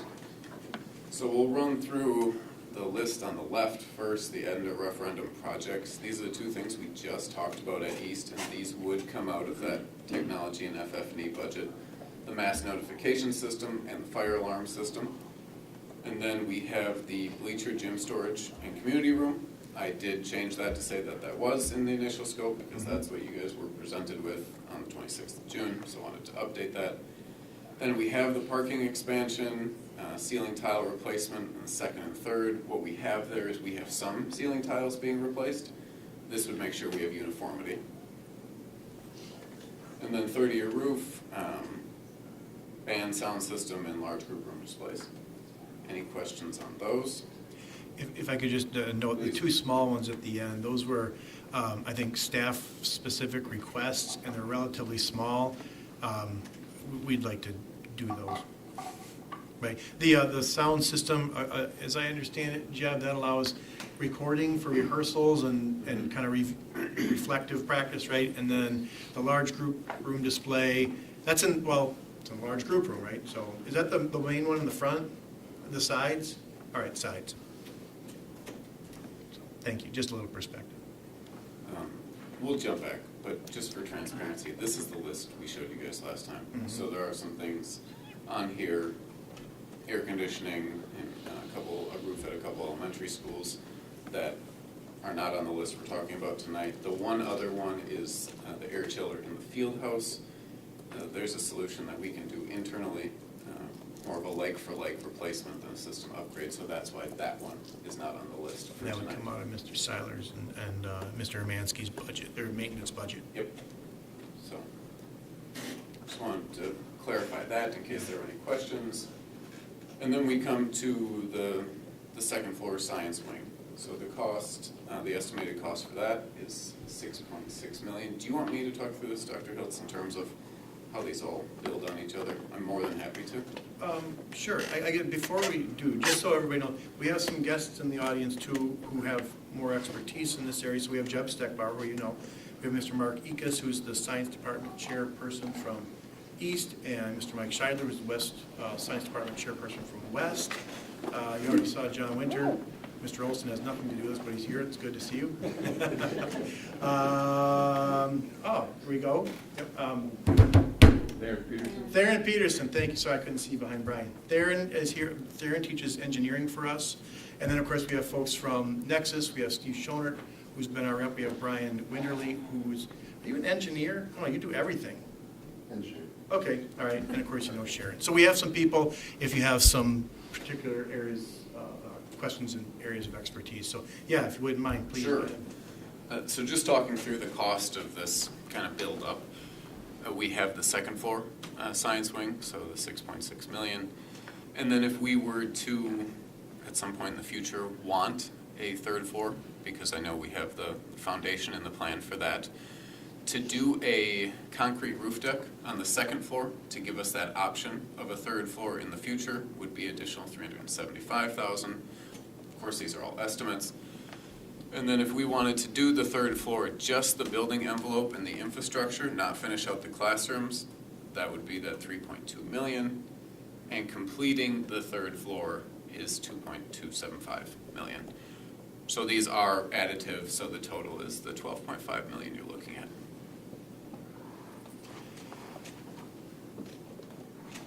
I could say a lot. Maybe I'll take questions first. Did I hear you?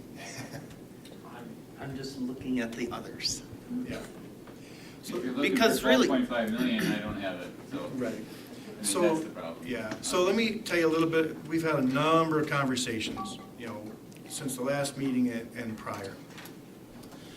So one of the questions is, if we do the science wing, are we good everywhere else? So just the science wing is 6.6. I will tell you that in talking with Jeb and other secondary teachers, there are always going to be programmatic needs.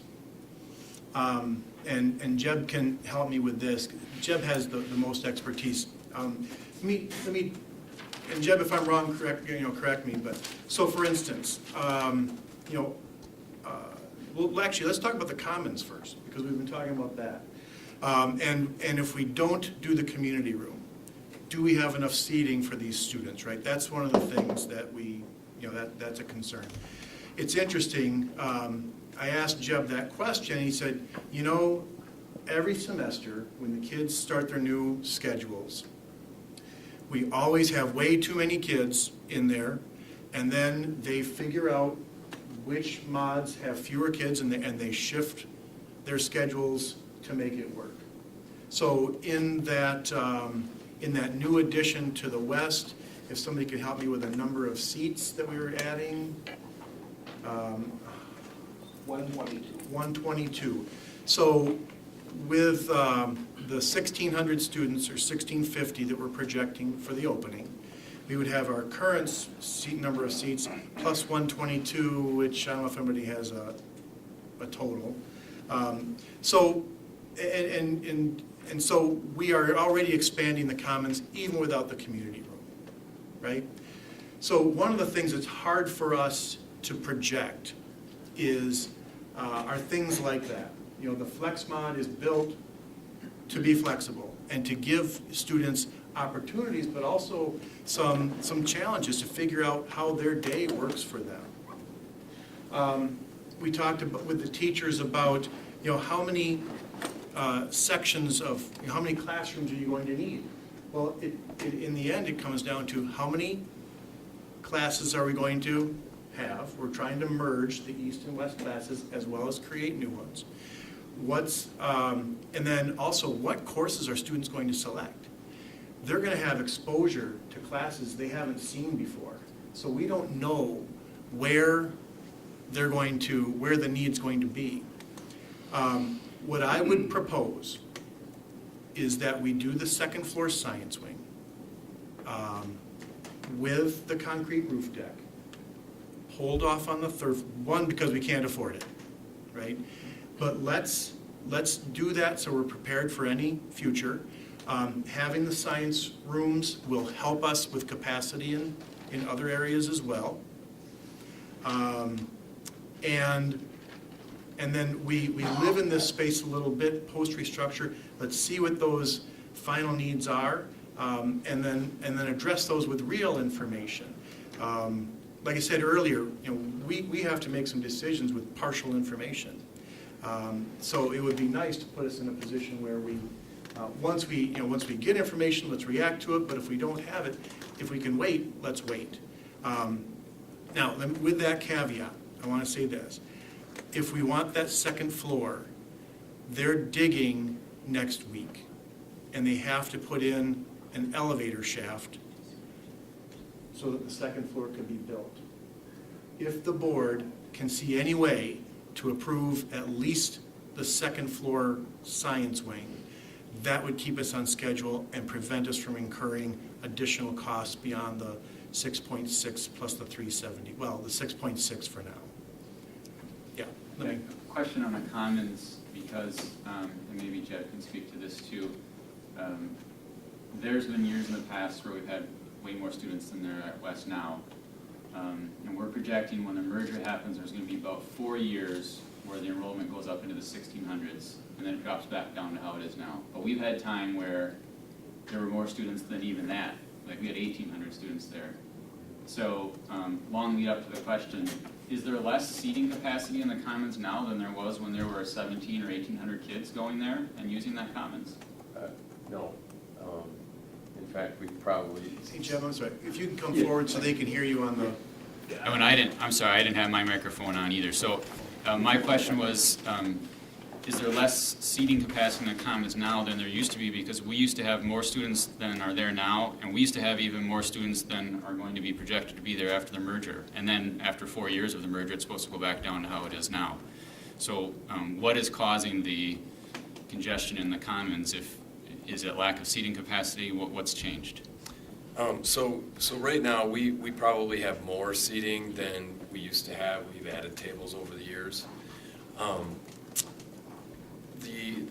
So what has changed? I mean, that's really a good question, because that's why I'm pretty confident that that room that we were going to, it isn't, I mean, that's not the end all for the commons. We've already increased some seating in the commons just by the design. What that room was going to do for us, it was going to be a number of different things, as Dr. Hiltz mentioned. An overflow for the commons if we have some of those larger mods. We've had some years, especially like as we have moved up or moved down in enrollment with our scheduling, where we will find, so if you stay consistent with your enrollment with any schedule, you kind of get, from year to year you tweak, but you have a lot of consistency in terms of the numbers. When you start moving down substantially, like we did, I don't know, when 2010 maybe, and the years that followed that with declining enrollment, that's where we started running into issues, and we'd all of a sudden have, a huge mod or two where a lot of kids were off and not scheduled in a class. And we found that because the whole consistency of the system was disrupted with the lack of numbers that we were seeing as that happened. And so what we did then is we would tweak that for second semester and kind of the next year. But then we dropped some more kids, and we kind of found that we would continue to have to do that. So as we will move up, we'll start, and there will be probably a couple of mods that are pretty heavy. And so like in the past, that we'll probably have to add another table and squeeze one in and those kinds of things for our kids. But our kids also adjust, as Dr. Hill mentioned, because as you know, with the flex mod schedule, I might have, say, maybe 3 mods over the course of from 10:40 to 1 o'clock when we serve lunch. I might have 3 mods maybe that I'm not scheduled in a class during that time. And if I've gone down there that first mod, I might decide that there's too many people who have that mod off, so I'm going to wait to eat lunch. I'll go to a resource center first, and I'll eat lunch at one of my later mods. And so the classroom piece is a little bit harder to predict because we are bringing 2 schools together in the curricula for numbers of classes in different courses, right? We're also, as Dr. Hiltz mentioned, we have kids that are going to see some new things. And what are they going to register for? Those are questions that we still have, all right? But when you look at just the number in the building, that shouldn't affect, I mean, again, we'll have a large mod here or there, but it shouldn't affect our overall feeding kids in the commons and the space in the commons. So the community room piece was to get us a community room. So we had that for a number of different reasons that you use a community room. it was potentially a classroom, because we know as we add these students into our building, we're gonna be tighter. It was also getting our bleachers storage in that east side. So there's so many things that kind of fit with that. It wasn't, but please, it was not simply to get enough space for kids to eat lunch. No, Does and the that make bleachers sense? storage part is because during an indoor track meet, you're running into the bleachers, and some of the fire exit doors are covered. So they need to move somewhere besides. So that one thing just helped a whole lot of things, and Right. So I just want to point out again, and Lance has already mentioned this. So originally, we thought it would be about $500,000. Clearly, you know, these are real bid numbers now, right? This is just market, 1.2 million. If the board is interested, and I just did some, you know, we've been talking about different options, right? This is kind of à la carte for the board, right? If you wanted to do the second floor and the third floor concrete roof deck, that plus the things on the left are right around that 10.5 million. That includes the community room and that storage. And if you go up one slide, Cassie, or I'm sorry, 2 slides, you'll up to number 3. Right there, yep. So the combination of what we have in the referendum, the road, and do you know, is that 6.3 out of the FFE, that gets us right in that ballpark to do those projects. That's not touching Fund 46, that's not touching our fund balance, although we could, you know, shift a little bit that way as well. So just for context, we're not doing any short-term borrowing. Can you repeat that? Sure, yep. So if we go to slide 5, Cassie. I'll do it. Oh, you got it? Oh, thank you. So if the board could do the second floor science wing, 6.6, add the instead of a regular roof, we would add a concrete roof deck so we could build in the future.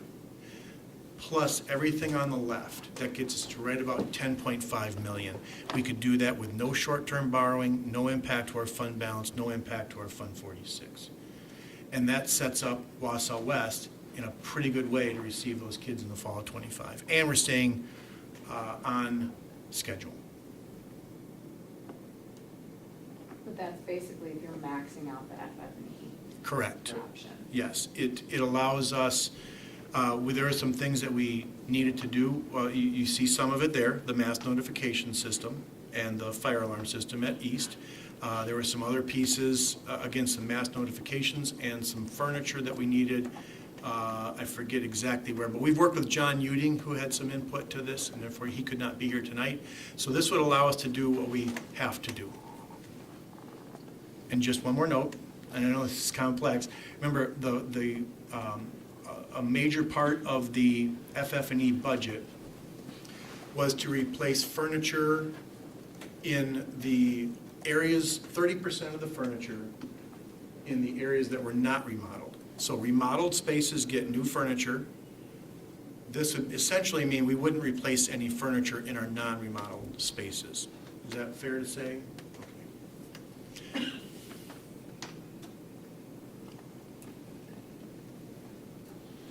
And it's just furniture and educational. Correct.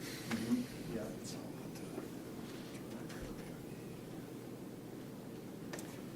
Just thinking, as I'm looking at people, it's a lot to chew on right now. I think it's something that almost has to be looked at for a period of time. You've had the luxury of this past week to be able to do that. More than 1 week. Pardon me? More than 1 week. More than 1 week. Yeah. And we're seeing all of this, because we directed you to put these numbers together, but now we're seeing it for the first time, or sometime today and weekend, but, and we have a third of our board not here, that I know that it's pretty difficult for 6 people when you're used to 9 to move something forward and say, go ahead and do this. I'm having trouble with that. talking the rest of the board. I'm talking, and I'm not making your decisions up and all of that, but your thoughts. Well, so my question is, Keith, you had said that if we don't move on this now, then we're gonna be delaying construction or delaying? Yeah, do you want me to talk about that a little bit Yes, more? please. So here's what I understand, and we have experts there.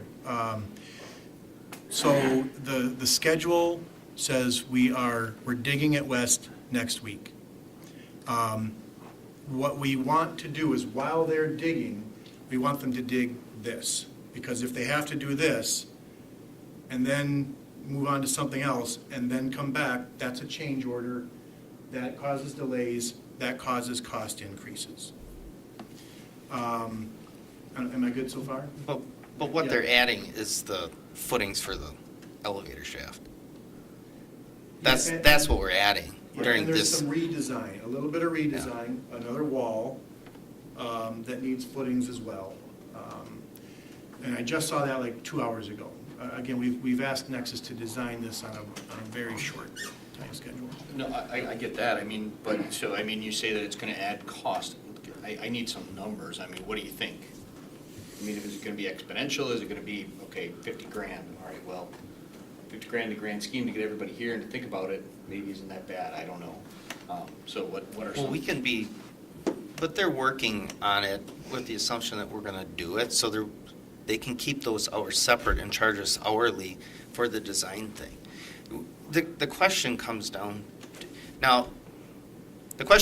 to, are we stopping the restructuring project over this for 2 weeks? Probably not, right? Because there isn't 5 people who are gonna vote to completely hit the brakes on this, right? It's not a big enough roadblock. The other problem at West is they probably should have had the 4 labs for a long time, is what we got out 2 weeks ago, right? I'm not disagreeing with that part of it. Yeah, and neither am I. So it's having, for us to have 2 more weeks and have the other 3 members back, for us to chew on this, for us to do a head nod or authorize something so that we realize as a board that we're going to continue to pay for the design and this is where we're going to go. We just aren't deciding on where the funding's coming from today. But we are saying that this is our end goal yet. Thank you for sharing that. Can I add a little bit more to it? Just I had some conversations a little bit earlier. What we could do was, just what you said, not just design, but go ahead and dig in the footings. It's probably $200,000 worth of work, roughly. We're just, that, to do that. Yeah, and that gets us 2 weeks to give you some time to think about it. That couple $100,000 would come out of the 6.6. It would be within the scope and the timeline and the budget. And if at that point you said, no, we don't want to do that, we would have a foundation for a later, if I'm saying this right, a later, elevator addition that we would have paid for now. So it's beyond the original scope, but it's within the 6.6. I think that's what you're saying too. So just keep designing. Pretty much. Put that, do the work you have to do for the next 2 weeks to keep us on schedule, and then we'll revisit. When you say footings, you're talking about the elevator, because we've already approved the footings You're for right. the Yes. building walls. It's putting in the box for the shaft. And is that, I understand it's more costly to do it sometime later rather than we already have the people there, but does completing that first floor and then going back and doing, is that also even another step higher in cost? Like to go in and do that after we already had the first floor built a year from now or something, would that also be even more expensive? I mean, Are you asking if they should put the elevator shaft in on the first level? I'm asking if. I mean, it's allowed for in the design, space has been allowed for. Yeah, I guess I'm saying if we, just like we planned the footings for a future expansion someday, it seems like it would make sense to do the same for the elevator shaft if it makes a big financial difference to do it right now as opposed to a year from now. I mean, if it's $100,000 now and it's $500,000 a year from now, and we all think this is eventually someday going to expand, that would seem to make sense to me. I could get behind something like that now a lot easier than I could approving $10.5 million with several board members gone and hearing this for the first time tonight. I mean, I know we've talked about it before, but this is the first one we really like added like this, so. So just for reference, I was going to let you know, so in the drawing you're looking at, the 4 orange boxes would be the 4 labs, the 2 blue boxes are storage, the yellow areas are causeways, hallways, and stairways. In the upper right of the box, with the little box, that's where the location of the elevator. Am I right? Okay. So that's where that elevator foundation has to go in. It's right up against the walls, the exterior walls, the current exterior walls. Sorry, did you have a question? No, I'm just thinking through it in my head. I mean, I agree. I think that this is something that we should plan for the future, and that we should, I think cheaper now, we should do it, and we do have extra, you know, this end of referendum money, and I'm a science guy, so I mean, I think the science labs are important, and I think they've been important for a long time. So I mean, I'm in favor of going forward with it, but I do agree that I think it needs questioning and digestion and things like that. But what Lance said is I agree with as well. I mean, if we're doing it now, it's going to save us exponentially. I think it should be done now. So I don't know where we go from that, but. Well, I think we talked a little bit about it 2 weeks ago. In fact, that these science labs probably should have been, as Corey just said, should have been there a long time ago. I agree. And with the offerings that we now have and will have down the road, those labs should be there. I don't think anybody disagrees with that, but it's a lot to absorb in one sitting. I don't have a problem with elevator shafts, and we've already approved the foundation for the second and third floor. I'm just kind of wondering why wasn't that added to begin with, because if you're going to go second and third floor eventually. The elevator should have been in there right away. Yeah. Yeah, it's part of the original part, right? We wouldn't be even having to discuss that right now. Right. I think when we brought this to you, we wanted to make sure that the building could receive a second and third floor. We didn't necessarily want to invest in the elevator if it wasn't going to happen, I think is what, So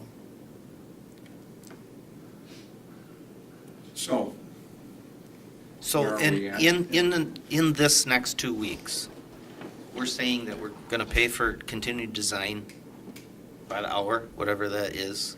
We're also saying whatever the extra cost is to do the footings for the elevator shaft, we're okay with paying for that, right? So that excavation and all that can happen.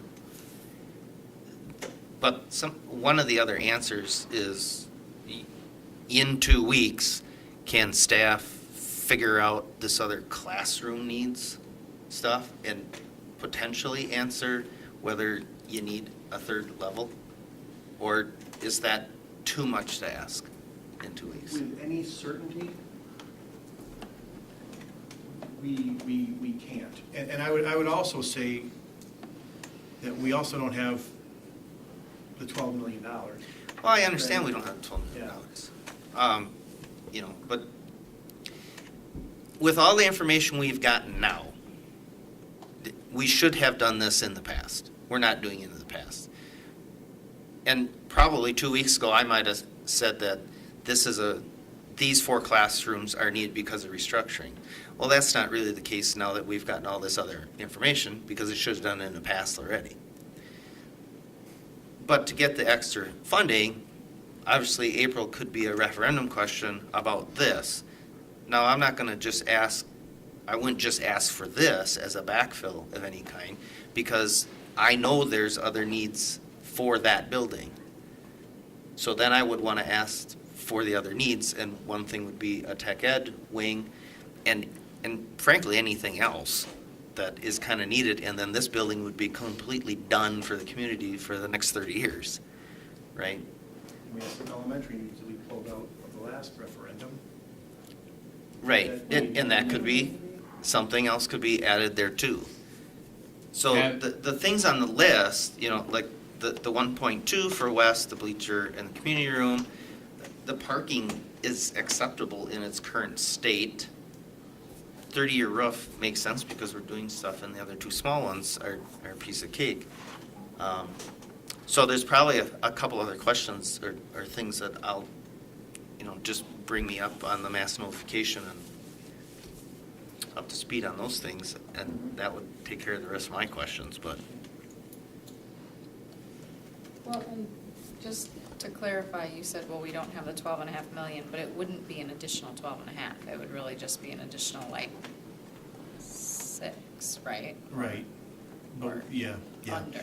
So the second floor and the concrete roof deck and those things on the list would be about 10.5. That takes care of everything that we have fluidly available. I don't know what the right word is. Right. But again, we're at that point, if we need to go further, then we're tapping into Fund 46 for 2 and the fund balance for 1 or 1.5. We might be able to squeeze really hard and get 2, but now Josh is getting really squirmy. He's squirming. He's like, oh, no, we don't. Oh, no, we don't. So it really stretches us financially, and I don't know if I would advise that. I would love to do it. Love to do it. I think we have to be prudent. Right. And so that is maybe potential for future referendum question that's included with elementary work that allows for whatever those additional needs are from a restructure. Additional classroom. Yep. Senior high. Yep, exactly. But, If I could, since the referendum word came up, just so the board knows, there are opportunities and limitations. A district can ask 2 questions per year. Our first opportunity would be this April. The next is the following November. After that, the next April. It's not every. April 20 of 25 would be open. And then nothing in the fall. I have to keep thinking about what year we're in. Anyway, so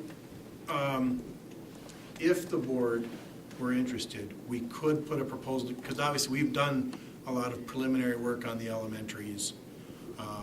There's already some thoughts about the tech ed wing. If the board's interested, we could put together some proposals and let you review them. What's the due date for those, if we're gonna Oh, use it? thank you. The board would have to take official action on a resolution in January. So we would start bringing things to you relatively soon. That's a short timeline. Mid-January, it's got to be finalized. You'll have to decide that.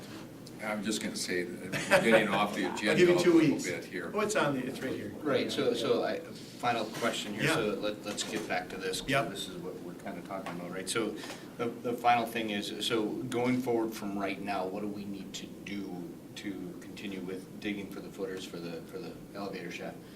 What do you need from us to go forward with that? And then what's the next step? Do we bring this back in 2 weeks? And Yeah.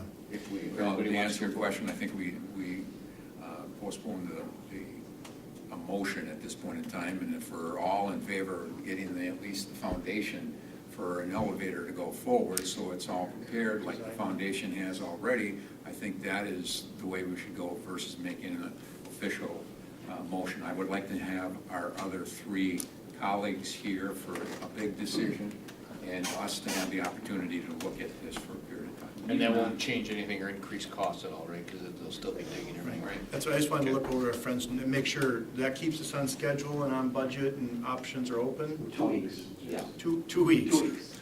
So, well, we're just talking about working on the design. Yes. Design, and they're gonna start Design. digging next week. Yeah, they're What's going the to cost of that? they're going to change the footing plan, though, Yeah. so that it's excavated and installed. So what's the cost of that? There's our guys. We were talking about that before, it Yeah. varies, What's 150? 200. 200? So not overwhelming, not cheap.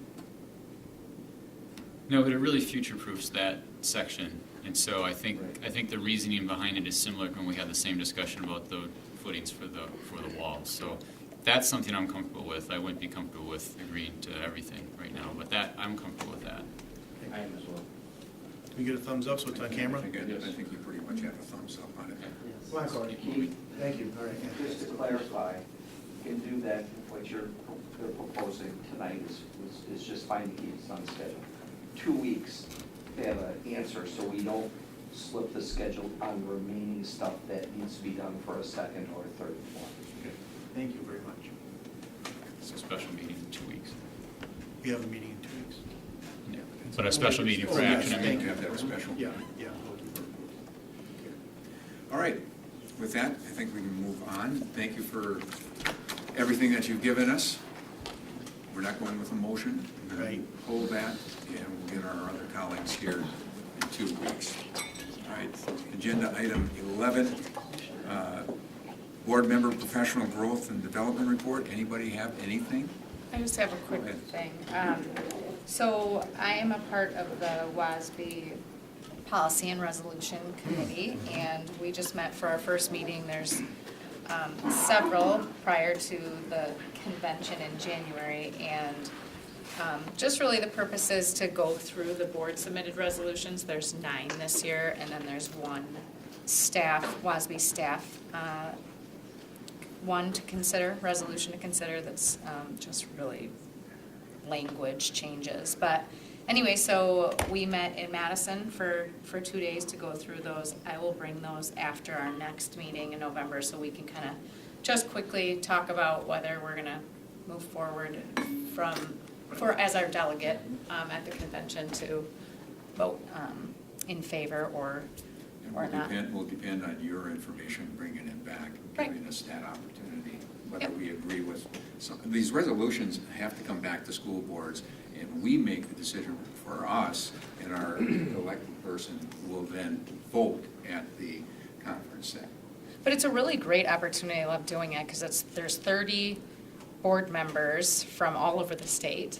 And so this is the second year I've been on it. So you really get to know people and hear what other districts are dealing with and how they're handling different issues that we're facing too. So it's really a great experience. So. Thanks for doing that. Thank you. Yep. I didn't have to twist your arm too much.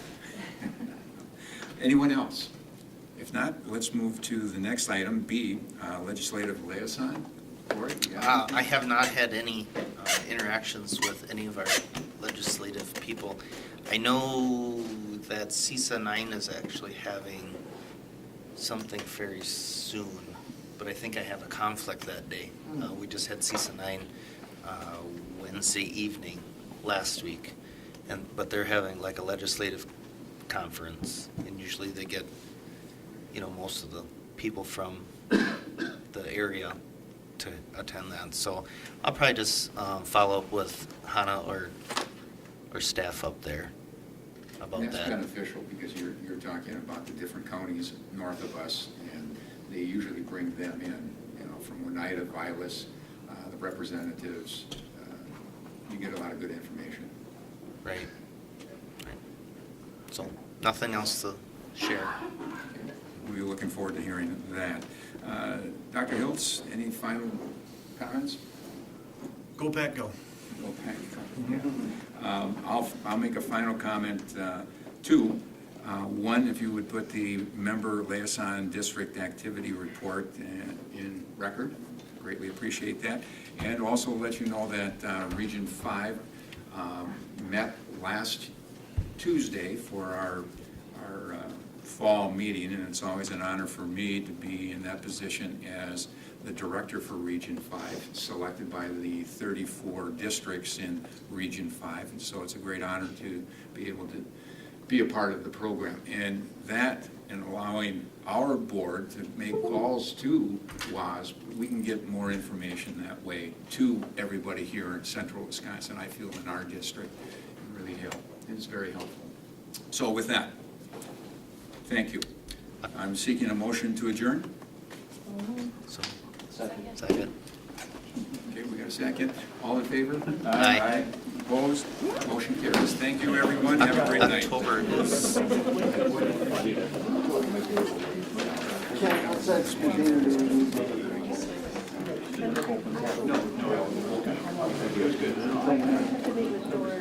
I'll be there on that.